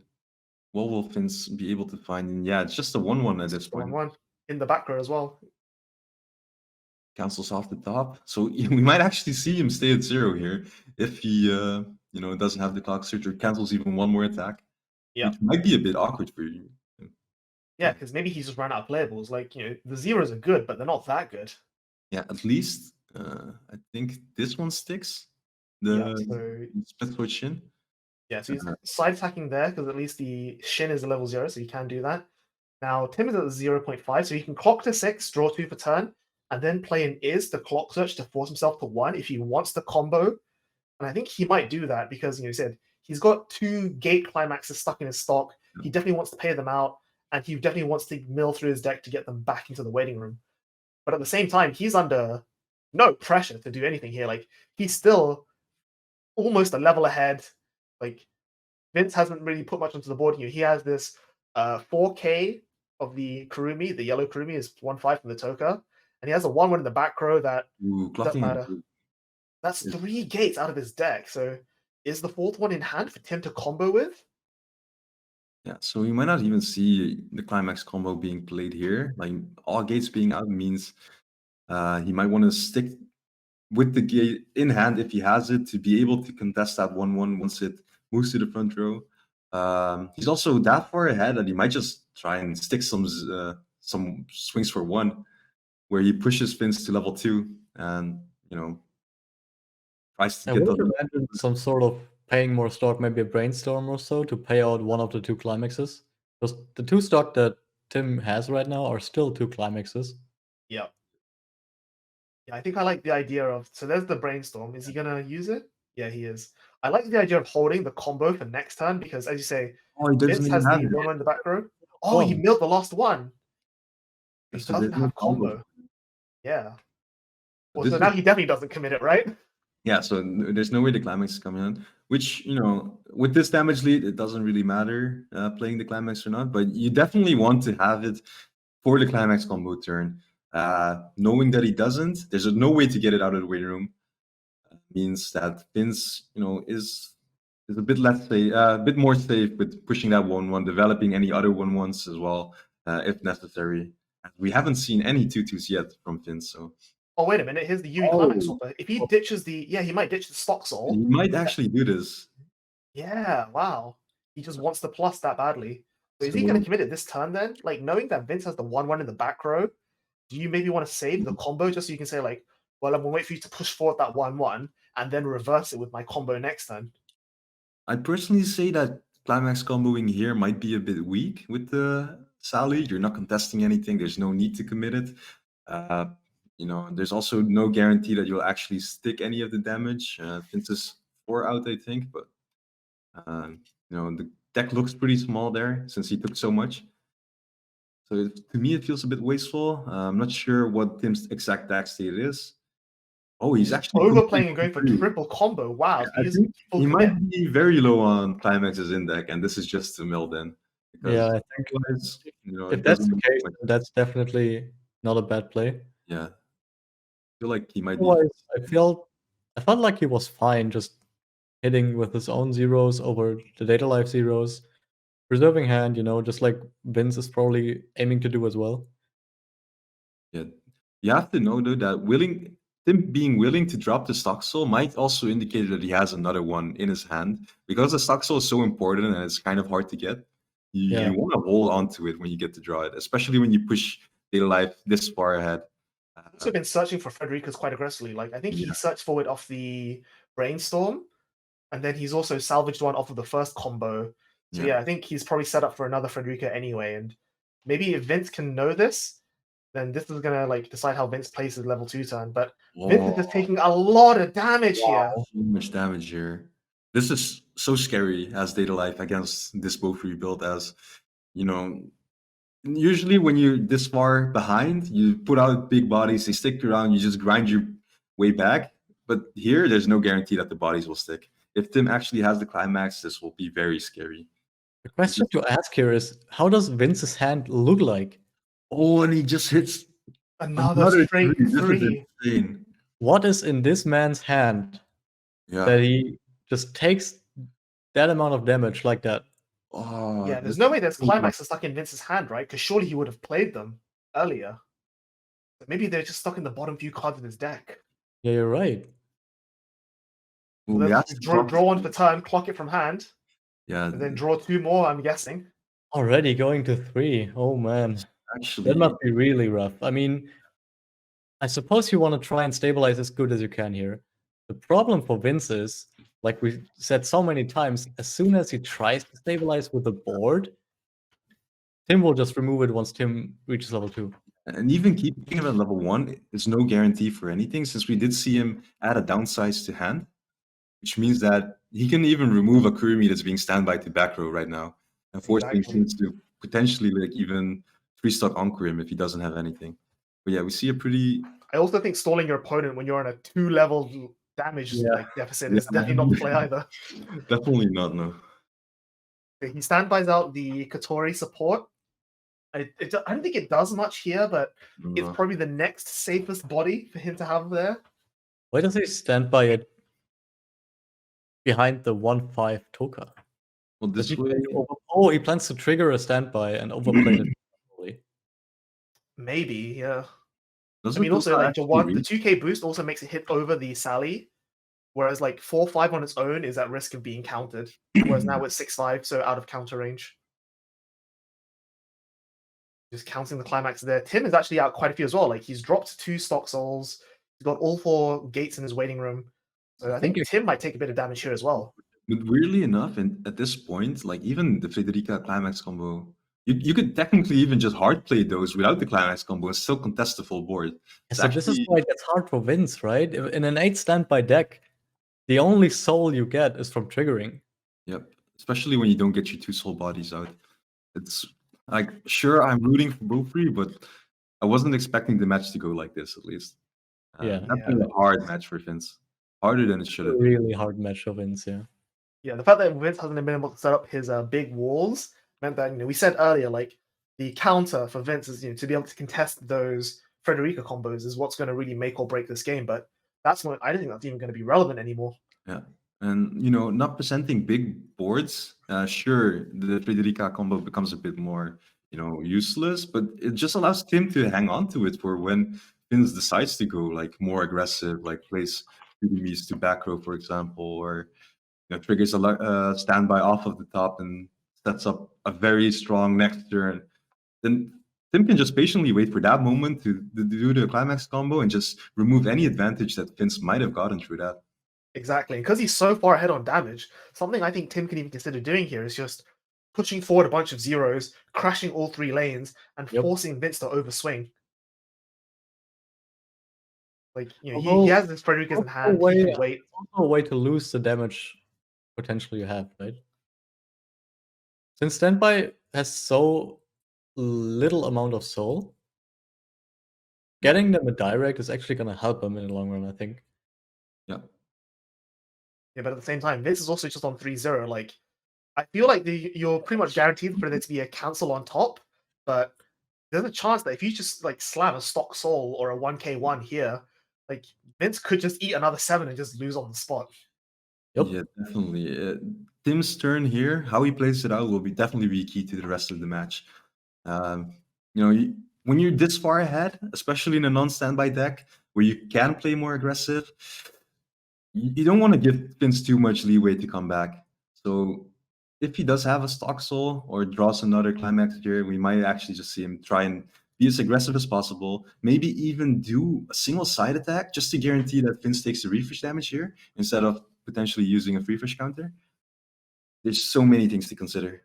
Yeah, that's actually really not too bad. Like, of course, side attacking a 1 means that he'd have to either play a climax or hit a soul trigger, but denying Vince the ability to free refresh and then canceling that 1 climax off the top, which means another climax that's not refreshing in, is definitely going to like cause Vince to sweat a bit. Yeah, and this is also where cards like the Information Warfare Sally that we've seen before can really come in clutch. And he's being able to decide your attack orders. Oh, he's downsizing the back row, I think, here. Is he not? They also opt to downsize the front row. which would make it much easier to side attack. Yeah, do know they do have Hondan core, but in this scenario, even if he Hondan cores it, she does lose the power that was assigned to her, making it that much easier to reverse. Yeah, it could maybe was it maybe a potential to downsize the Toka to also turn off the damage scry? Well, the Tokas, yeah, that was definitely also a possibility, especially with no Hondan core. He's forced to put something that's small Yeah. on the front row.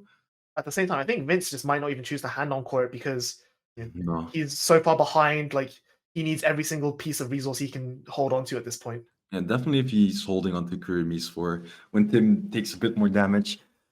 Yeah, it's really hard to be in Vince's shoes here. I'm honestly curious how he does. Another one. This is so aggressive. I'm really liking this play. He's not giving Vince anything. So now this one targets the Toka, maybe? We'll have to see. It's either the Toka, maybe he doesn't want to give Vince the 2-soul body on the back row, because, it's always the option to use that. Or it's actually just removing the other 1-1, making it so...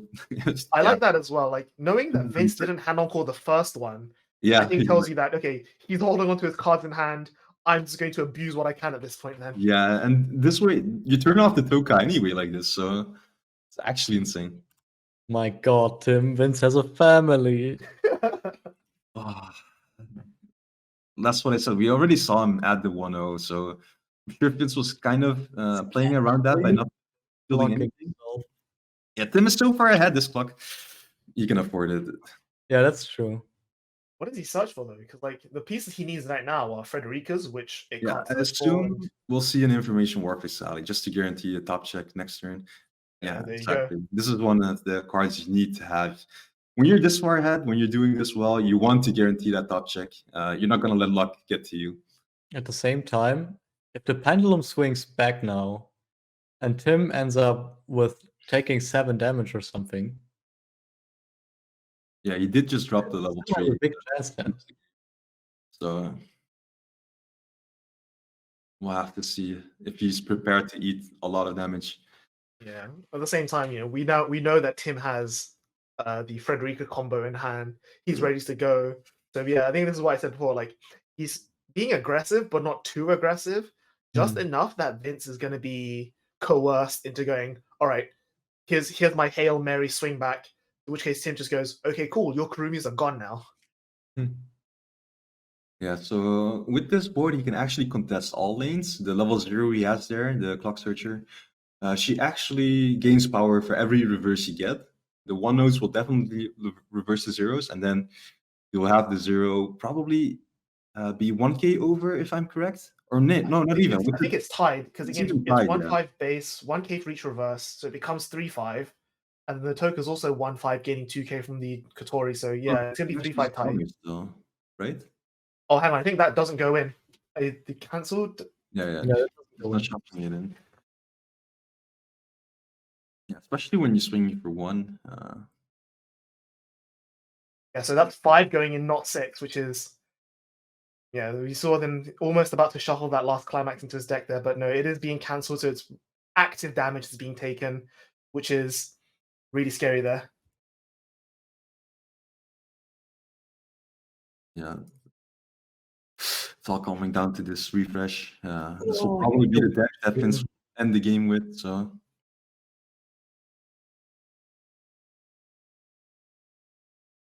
Yeah, I think Tim, guessing that there was a climax on top and just hitting for 1 there is just exactly what he wanted. Now, hopefully, a soul icon comes out here and just really puts Vince on the ropes. Hopefully not, but 1 damage is still 1 damage. And again, you're still contesting the board. Cancel again for Vince is great. So it's saving the soul icon for the next attack. Ooh, okay, putting on bottom. That's not a soul one. It's not a soul icon, it's just a combo, but it is Another still... 1, and Vince is already out 1 climax. He only refreshed 5, so there's only 4 left. It's honestly really scary. Already level 1 and the... Oh, he sided the first attack, I see. Yeah, just to play around the refresh, I guess. Yeah, because the downside is only 4k power, and then the level 0 is 2k plus 2k from the Kotori, so they traded at 4k. Yeah, I think even though there was a pretty safe cancel on Vince's side, you don't want to give him the free fresh to shuffle the climaxes from stock back. Yeah, exactly. Yeah, he's just going to push up the Kotori there as a 2-soul beat stick. So no Kurumi's coming down to heal. Just going to brainstorm. We see one Kurumi come out of stock there. Whiffs the brainstorm, which is expected given how uncompressed he is, but it just means that, you know, without any climaxes to play with, even if he drops the Kurumi just to heal, there's probably no burn threes coming down, no stock swaps coming down. So it's just not that much pressure for Tim. Yeah, so as I said before, he does push up the Kotori that was in the back row just to have a 2-soul body to attack with. We see one Kurumi being played as well, so Vince does have some damage with those direct links, with those 2-soul bodies to maybe equalize it. Oh, But you have to stand by. We'll have to see if Tim is prepared for level 2 or if he, you know, overextended just to get that early lead. Yeah, so this might be his final push here. You know, the fact that he's willing to commit this climax on just a single Kurumi lane. You know, just with hoping for stall on the Kotoris to get there. Stand by that another Kurumi because why not? But it's so bittersweet for Vince as well. He knows it's just gonna get shuffled back next turn. Well, Yeah, you want to have as many targets to shuffle back. You know, you don't want to only have 3 and then all characters go away. You make him choose. Prioritize direct attacking, prioritize removing the Kurumi. Exactly, because at most Tim can only shuffle back 3. So it means he either gets to keep the 3-2 Kotori or he gets to keep the 1-0 Toka, both of which are reasonable keeps. So the stock swap here is interesting. I'm not exactly sure what it achieves or what information Vince has. I think it's better than the burn because Vince doesn't have that many cards in hand, but possibly the shuffle back would have also be quite decent. And yeah, that's the downside of stock swap there. We saw that Tim cancelled 2 attacks, so all the stock swap did was just dig Tim close to his climaxes. He does take a 3, but again, he's still a level ahead, and we're about to see some Fredericas come down, so... Maybe there were so many good cards in the waiting room for Tim that Vince didn't want to shuffle anything in, since it also gives him access to more utility or to better top check probabilities. Who knows? And like this just shows the strength of Vince. Like even when he's a level behind, I'm still very scared for Tim. I'm not gonna lie. This matchup. Okay, assuming he plays Information Warfare Sally. This tells us that he's ready to go for the Frederica combo. He plays it first, so maybe he has 3 Fredericas ready again. He's just trying to mind game Vince first, I guess. Maybe, you know, saying like 0, 1, 2, or 3. Yes. Maybe even trying to draw the stock soul potentially. That would also be insane. Like making Vince call a bad card, hitting that number, drawing into the stock soul. Says 0, mills a 1. So doesn't get any draws, but does rearrange the top 2. Oh, he's thinking about it.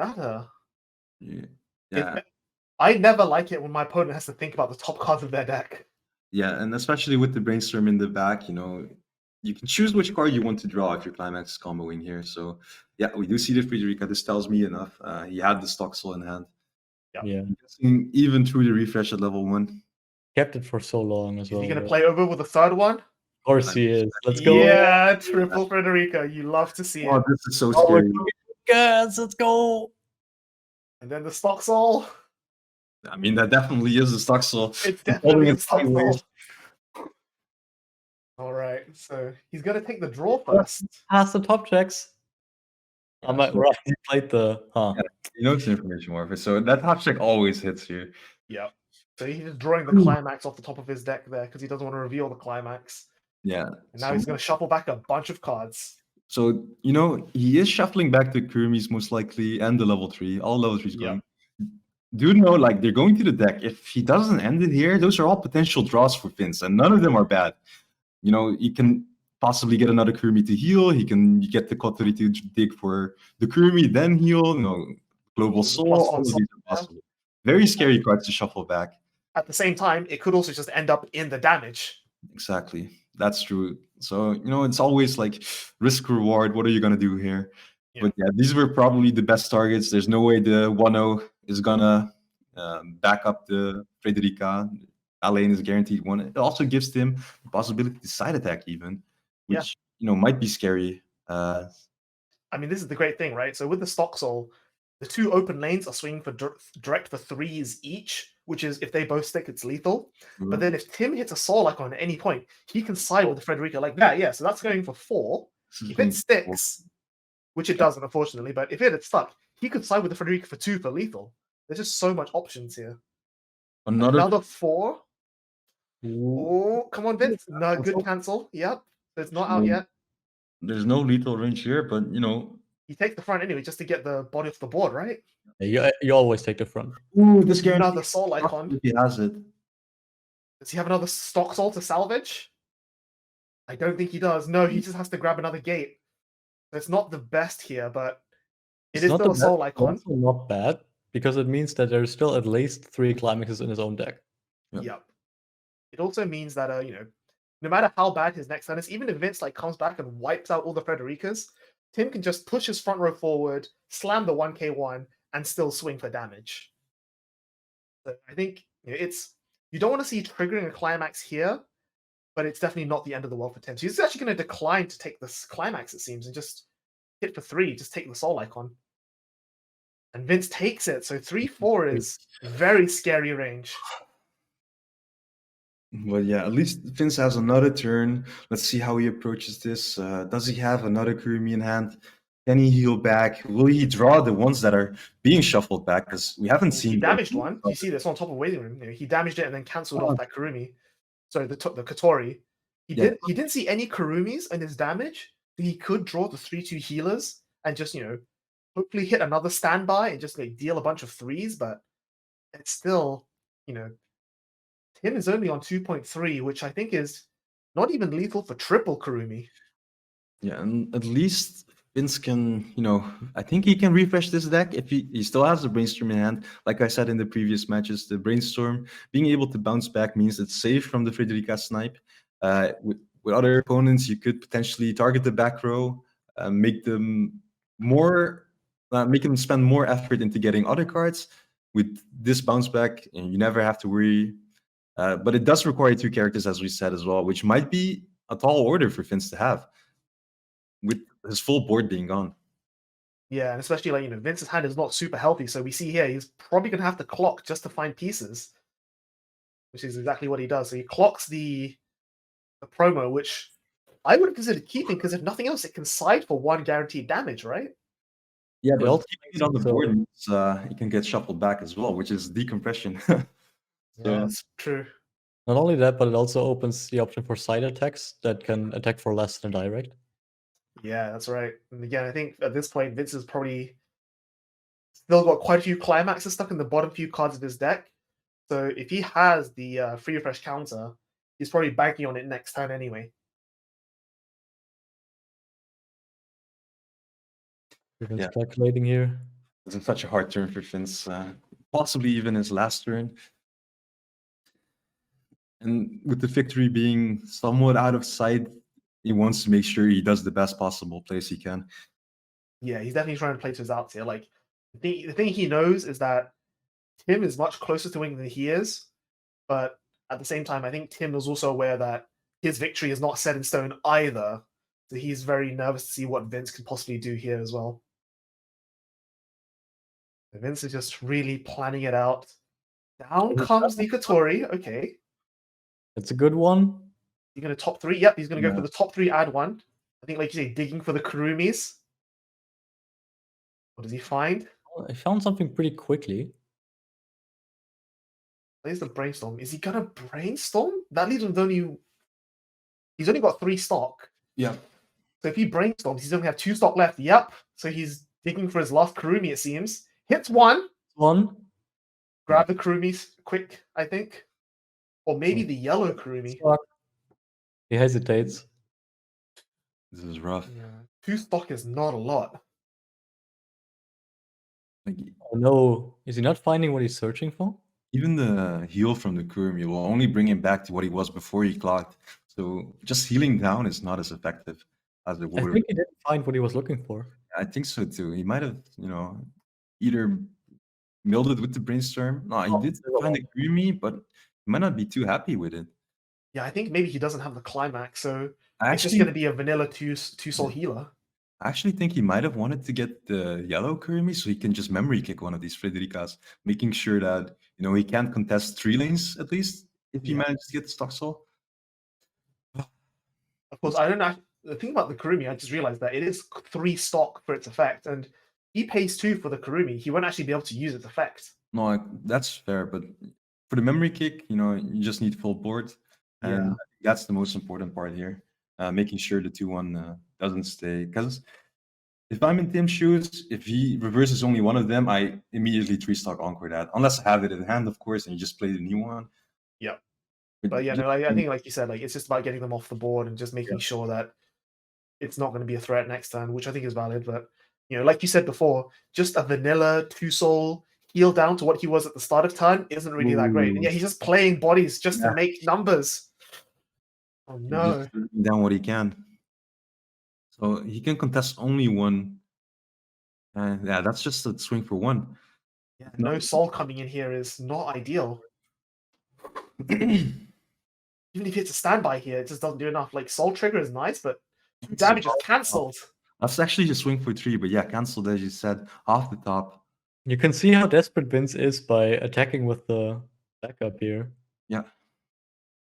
So yeah, Tim takes most of it, but it really unfazed. Tim could even opt for stock encoring his Frederica here. He did trigger a climax. He would get it out. Yeah, we know that he drew a climax off of his brainstorm because he chose to draw before resolving the Fredericas. So yeah, having this one here just decompresses Vince by 3. 3 cards being shuffled back into the deck, which means that these direct swings for 3 with a stock soul is just straight up lethal. Yeah, and if he did draw the stock soul right now, then that means he can just ditch the other climax while playing the climax with the brainstorm. Yeah, it's definitely looking very rosy for Tim here. Yeah, I mean, still so exciting though. Yeah, right? You feel it too. Yeah. Like Vince, I think Vince doesn't have Ole in the waiting room though, so there's probably 1 or 2 left in his deck. So it's not guaranteed damage for Tim yet. Unless I think Tim's about to level himself up because he's clock draw, and then he's going to refresh and level. So if we see maybe like the May and Yui level 3 coming down just for an extra piece of burn, that could also be very, very scary for Vince. But also, even only 1 climax in deck would mean that if he gets the stock soul, shuffling back 3 just guarantees lethal on board. There's no counter here Vince can play then, because no board, and he swings for enough damage. Yeah, because you either cancel the first 3, in which case the second 3 sticks, or you just eat the first 3 and die. So, if he has the stock soul, Vince better have 2 climaxes in deck, otherwise it's just guaranteed game almost. Yep. Refreshes the climax, which is not great, but again, Tim is very much on the leading foot here, so I think he just doesn't care at all. We'll see what exactly happens now. I think Vince's only real hope here is for Tim to play the stock soul with the first Frederica, discard and draw off the brainstorm, and then with the second Frederica is like his only chance. Yeah, that's definitely one of the ways Vince can survive another turn. So we'll see if Tim has to decide, right? Does he want to spend his stock on playing over the information warfare Sally and then play another one, or is he just going to try and commit? And he's going for it. He's going for it straight away. Okay, no fear. Let's see if it hits. This is so big. Oh, and the first one. Okay, it's a climax. Vince has a chance. Oh, that's so big. Draw, and then the second one. Does this one also this win? One hit. This one hits. Okay, this one hits. That's still very scary for Vince because but now there's still a chance, right? Because he shuffles that back, shuffles 2 back. So Vince is 1 climax and 5 cards. If he cancels the first 3 on the third one, the second one will go through refresh, and he has to cancel the second on 3 as well. So there is a chance. Never say never. There's a chance. With shuffling back 3, it definitely was almost guaranteed to be over. With only 2, Vince has a slim chance, depending on the amount of climaxes in his deck. He's just letting the order of these 5 cards. It all comes down to this. He's pretty much saying your luck against mine. I mean, we know how that turned out during the game, right? If that's the order, is the middle card a climax? If the middle card is a climax, 20% chance Vince wins the game here. Swing for 3, which is... No, cancel on one. That's what you want to see. That's also swing for 3, and I think that's game. Yeah, What he a has no game! more packs in deck. That's it. Oh, Tim takes it. what a win! What a game! More Europe than this. Oh, that Bofuri slim win. chance Vince had. Putting that climax on top was just insane. Did he have another one though? I wonder. Would a swing for 4 have kept Vince in the game? That was I'm incredible, yeah. sort of shaking. I don't know if anyone can see it, but what an intense game. I'm left speechless after this, I gotta say. Yeah, I mean, No, it was Beaufry so does what Beaufry does. Yeah. it's just I mean, to be fair to Vince, he had a really rough early game. He took like 10 damage straight, uncancelled. He was behind in damage the entire game, but it just goes to show like the caliber of player that he is. That he was able to like mount a comeback. He was able to push Tim back a little bit. He was still always able to make plays. Sure, at the very last time, he was just putting down a backup just to attack, just for nothing else. But it was still, he wasn't just dead on board. He wasn't just out of the water. Like at every single point, there was that slim chance he could have survived and made a comeback. And the fact that he played to that slim chance every single time was just really, really impressive. But unfortunately, in the end, Tim just dominating the game there. Frederica, as you say, doing what it does best. It's what it's built to do. And Tim just takes the crown. But what a game to end on. Like, What a game indeed. And I think we've mentioned it during the match, or at least I have. Like, even with the 2-level lead, Vince is such a strong player that Vince is such a strong player that Tim never actually could feel safe. So he always had to be careful, always think of his moves.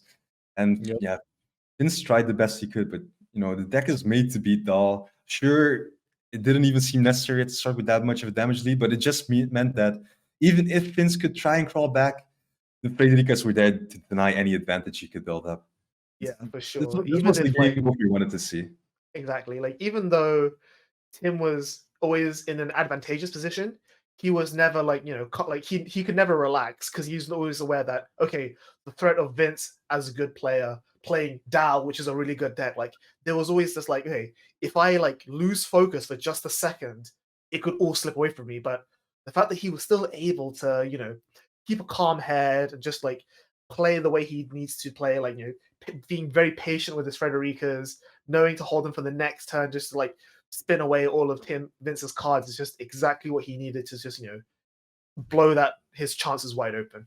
Exactly as you say. And Leon, I have to ask, do you regret sticking with your choice after this match?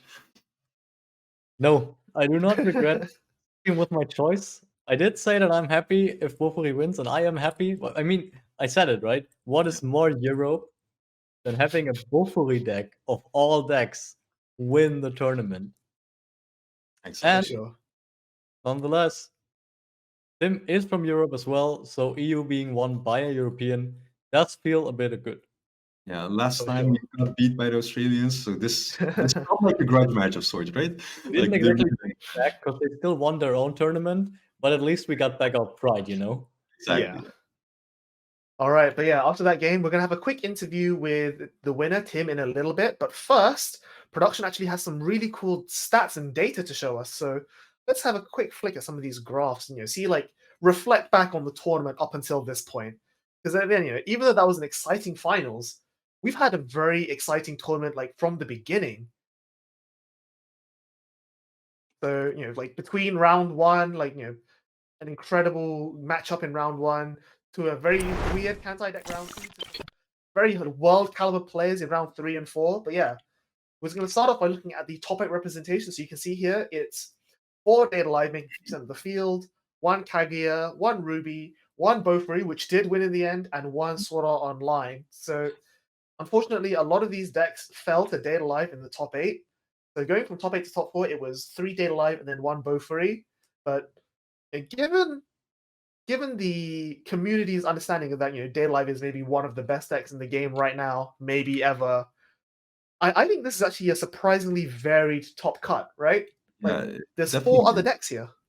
Yeah, Daily Life with 4 representation, that was to be expected. A lot of people still highly think of that deck, and of course it is such a good deck, being able to consistently top, not only in this region, but in AO, and I think in NA at least a couple as well. So yeah, nothing special there to be expected. SCO, of course, one of the other Daily Life focused counters, with the wins, trying to deny as much as possible. sadly did fall to Data Life. So, but of course, two Finns. So Finns had to face two Data Life killers in top 8, which is quite insane if you think about it, and still managed to get to finals. Still Then, really impressive. yeah, still really impressive. Ruby, of course, one of the other ones that was heavily favored against Standby by the power thresholds they reach, and the non-interactive climax combo at the top. Also, sadly, didn't make it much further than top 8. But yeah, the one deck that did manage, the one deck that was also specifically built both free, got to the top and did what I dreamed of. So Went all the way, yeah. So real went all- quick here, we do have the stats from AO and NA top 8. I don't think we're not going to show them on the screen, but I'll quickly mention it. So AO was also 4 out of 8 Data Live, 2 Kaguya, 1 Fate Stay Night, and 1 Adventure Time, which is a very surprising inclusion. And then meanwhile in NA we had 2 Data Lives, 2 Slime, 2 Sword Art, 1 Love Life Sunshine, and 1 Ruby making it into top cut. So yeah, it just goes to show you that NA, like, Data Live really dominating the format, making a huge number of top cuts throughout all 3 regions. I think we have some other graphs to show you at the moment here, which production is going to go to in just a second.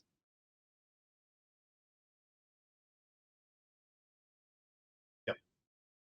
So yeah, we're going to quickly run through a few more graphs, not spend too long on them. Then we're just going to throw it to a real quick break after this, and then we'll be back with the interview in a few moments' time. But yeah, real quick here, we have the total win rates of all the decks. So you've got Data Live and Slime, being in terms of how many people were playing them, which you can see as the size of their bars. But Data Live there with just really huge positive win rate there. So 60 wins and then 50 losses. That's just over 50%, I want to say. Like, every other, you look at Slime, Fate, Quintuplets, Bang Dream, much more losses than they have wins. And it just goes to show that it's really hard to just fight into the power of Data Live. Yeah, obviously a win and losses ratio isn't the end all be all, since if people drop, then obviously they're not going to be accumulating any more wins or losses. For example, if you lose 3 times, then drop, then that particular set will have 3 losses from you, but not any wins. Maybe you would have picked up wins later. But to me personally, it's really interesting to see how high of a comparison ratio Ruby has of wins and losses. It looks like it's almost has double the amount of losses than wins, even though what I said earlier.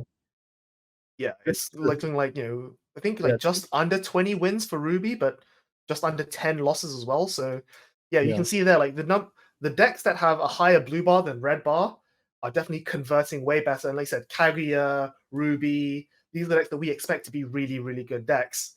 But it's really nice to see that, even the less represented decks, like for example, JoJo, Seven Deadly Sins, Sword Art, even though they didn't do that well, the fact that people can play them and still get some wins, is just going to show that Weiss as a game is never set in stone, which I think is really cool.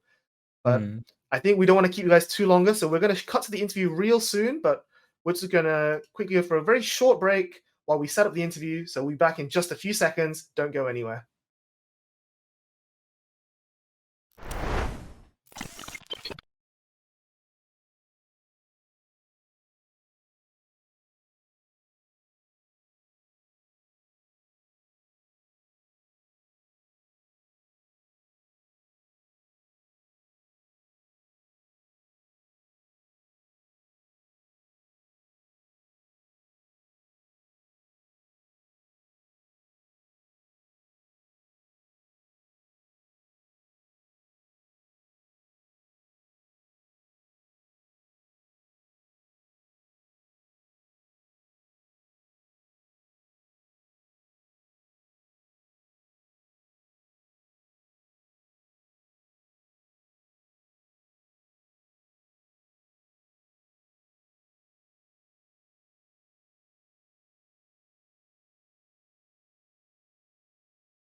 All right, everyone, welcome back. We are here with our champion, Mr. Tim Sluman from the Netherlands. First of all, Tim, huge congratulations on winning the event. I'm sure you must be very, very happy with that right now. Tell us what's going through your mind. Yeah, first of all, thank you very much. I'm really excited that I've been able to carry Beaufry this far. Yeah, let's go. So, yeah, I'm just almost a bit flabbergasted. To be expected after that game. Such an intense match, even with that lead, I'd say. Especially those last few turns were probably very clutch. Yeah, for sure. Yeah, I think it was from actually start to finish, from like drawing the drop switch that can like give minus power just to get over it, and also when he had a big board just to remove it with the 1-0s. Yeah, especially that turn was like, wow, it's such a power move. But that deck is capable. Did you think, like, were you afraid he was just gonna hunt on Quorum, or were you like calculating that? I was thinking about it a bit, but because he was behind that much, I didn't think he could afford to lose that much hand if it was like his level 3 combo or something he was holding. And it definitely worked out for you. Something that I think not just me, but I think a lot of people at home might want to ask is, why Beaufry? Like, what made you decide like this is the deck to beat Standby?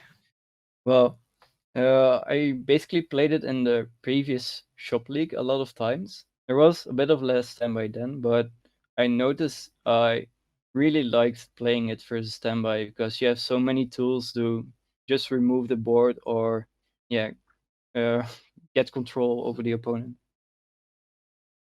Solid. Leon, anything from you? Yeah, so what do you think this deck holds up against the newer sets that have come out, right? They all have some way of dealing with standby. How do you think Ruby, for example, will be a matchup for this deck? I think it will be quite a hard contest from control on level 1 because it just depends on who becomes level 1 first that can like run over the other one. But I still think the Frederica 2-1 combo will stay like very strong because it has the potential to just remove strong boards in the front or the back depending on the situation. I mean, and this is the reason to play it in the end, right? I personally know, since Tim is from my locals, that he was also considering SEO at one point. What made you choose between Beaufry and SEO, and what was the final decision? Was it purely that expecting a lot of data live, or was it something else? Yeah, it was more like I didn't felt confident enough with SEO because I kept like not seeing the damage levels or just losing control midway because like for versus Kaguya, for example, they have the Miyuki that just can run over anything they want, and with SEO you lose control very quickly, and so do your resources. Yeah, all right. So, it was an exciting finals as well, but the top 8 match, the top 8 we had to get here, you had to fight against Darcy, a very well-known member of WCC.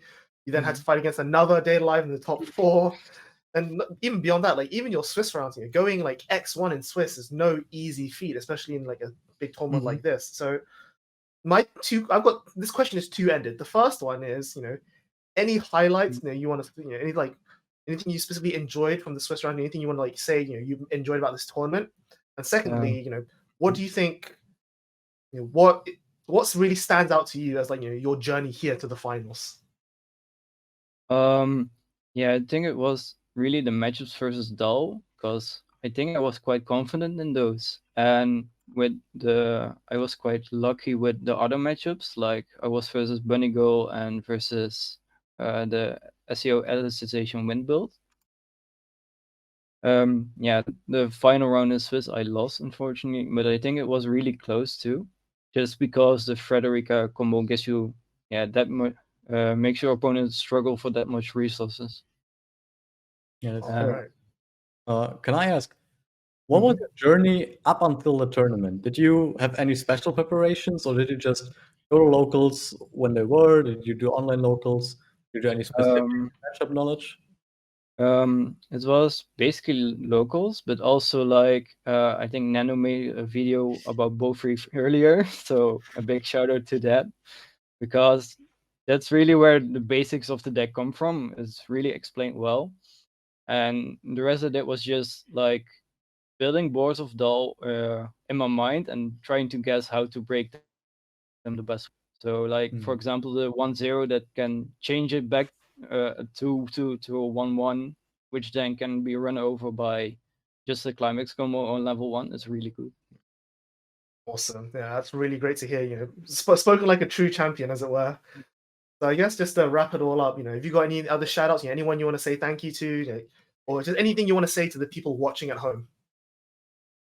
Well, firstly, yeah, shout out to again Nando for the video, because without it, I don't think I would have picked up the deck. I really just liked it, and also shout out for ENTCG for hosting the tournament.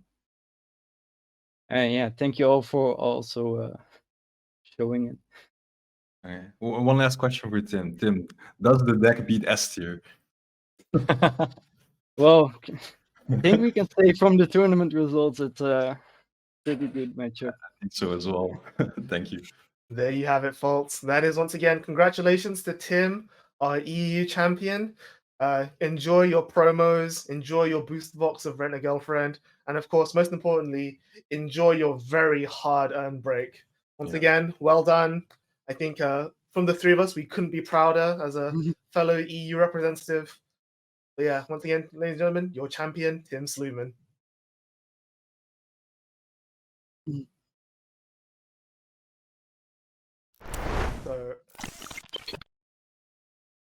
So it's been an exciting tournament for us so far. We've had 7 rounds of action-packed Swiss, followed by very, very close games throughout all 3 rounds of top 8. But I'm afraid we've come to the end of the road. It is the end of the tournament. So I just want to thank everyone at home for watching and tuning in, supporting us in the Twitch chat. I want to thank my fellow co-hosts, Nando and Leon. You guys have been an absolute pleasure to work with. What are your final words? Send us off, Leon. I'm sending us off? Okay. Now, thanks to everyone for watching. I think we've had a great tournament. We've had a great assortment of matchups as well. I like that very much this time.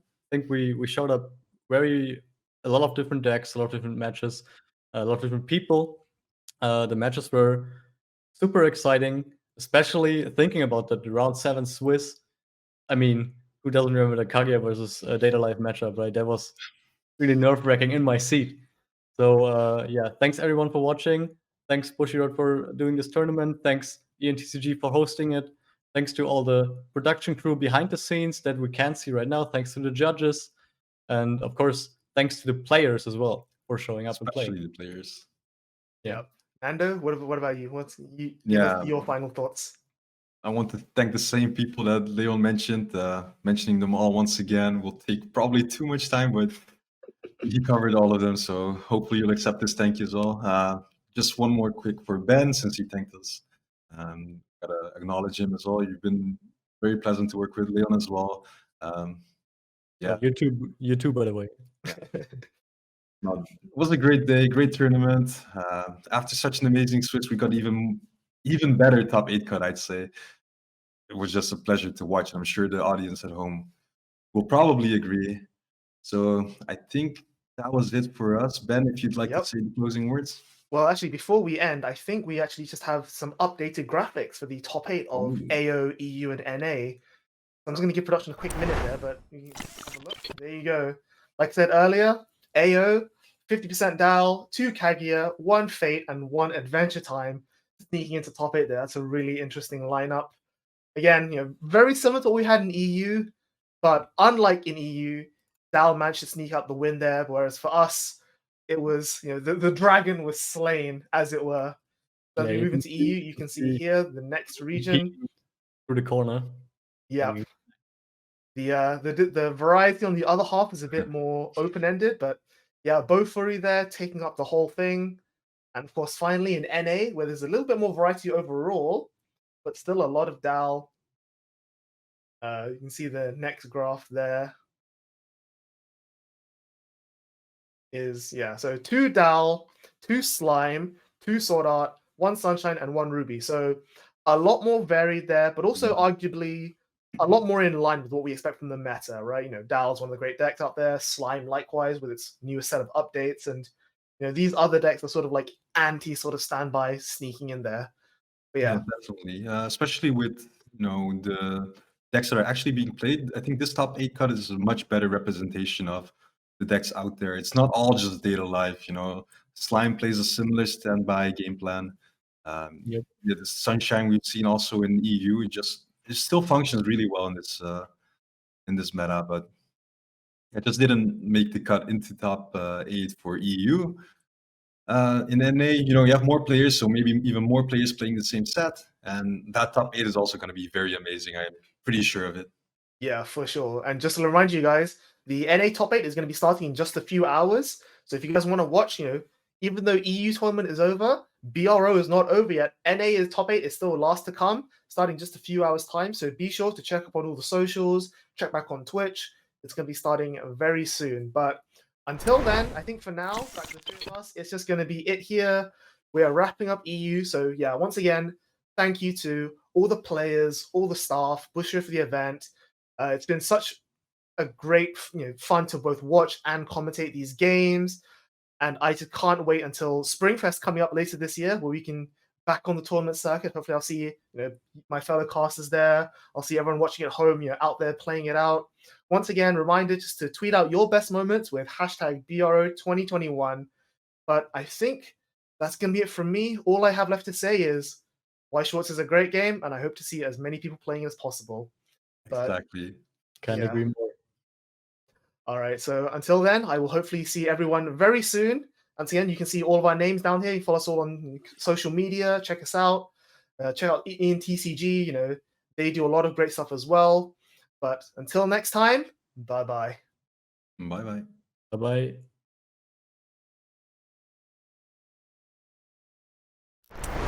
No,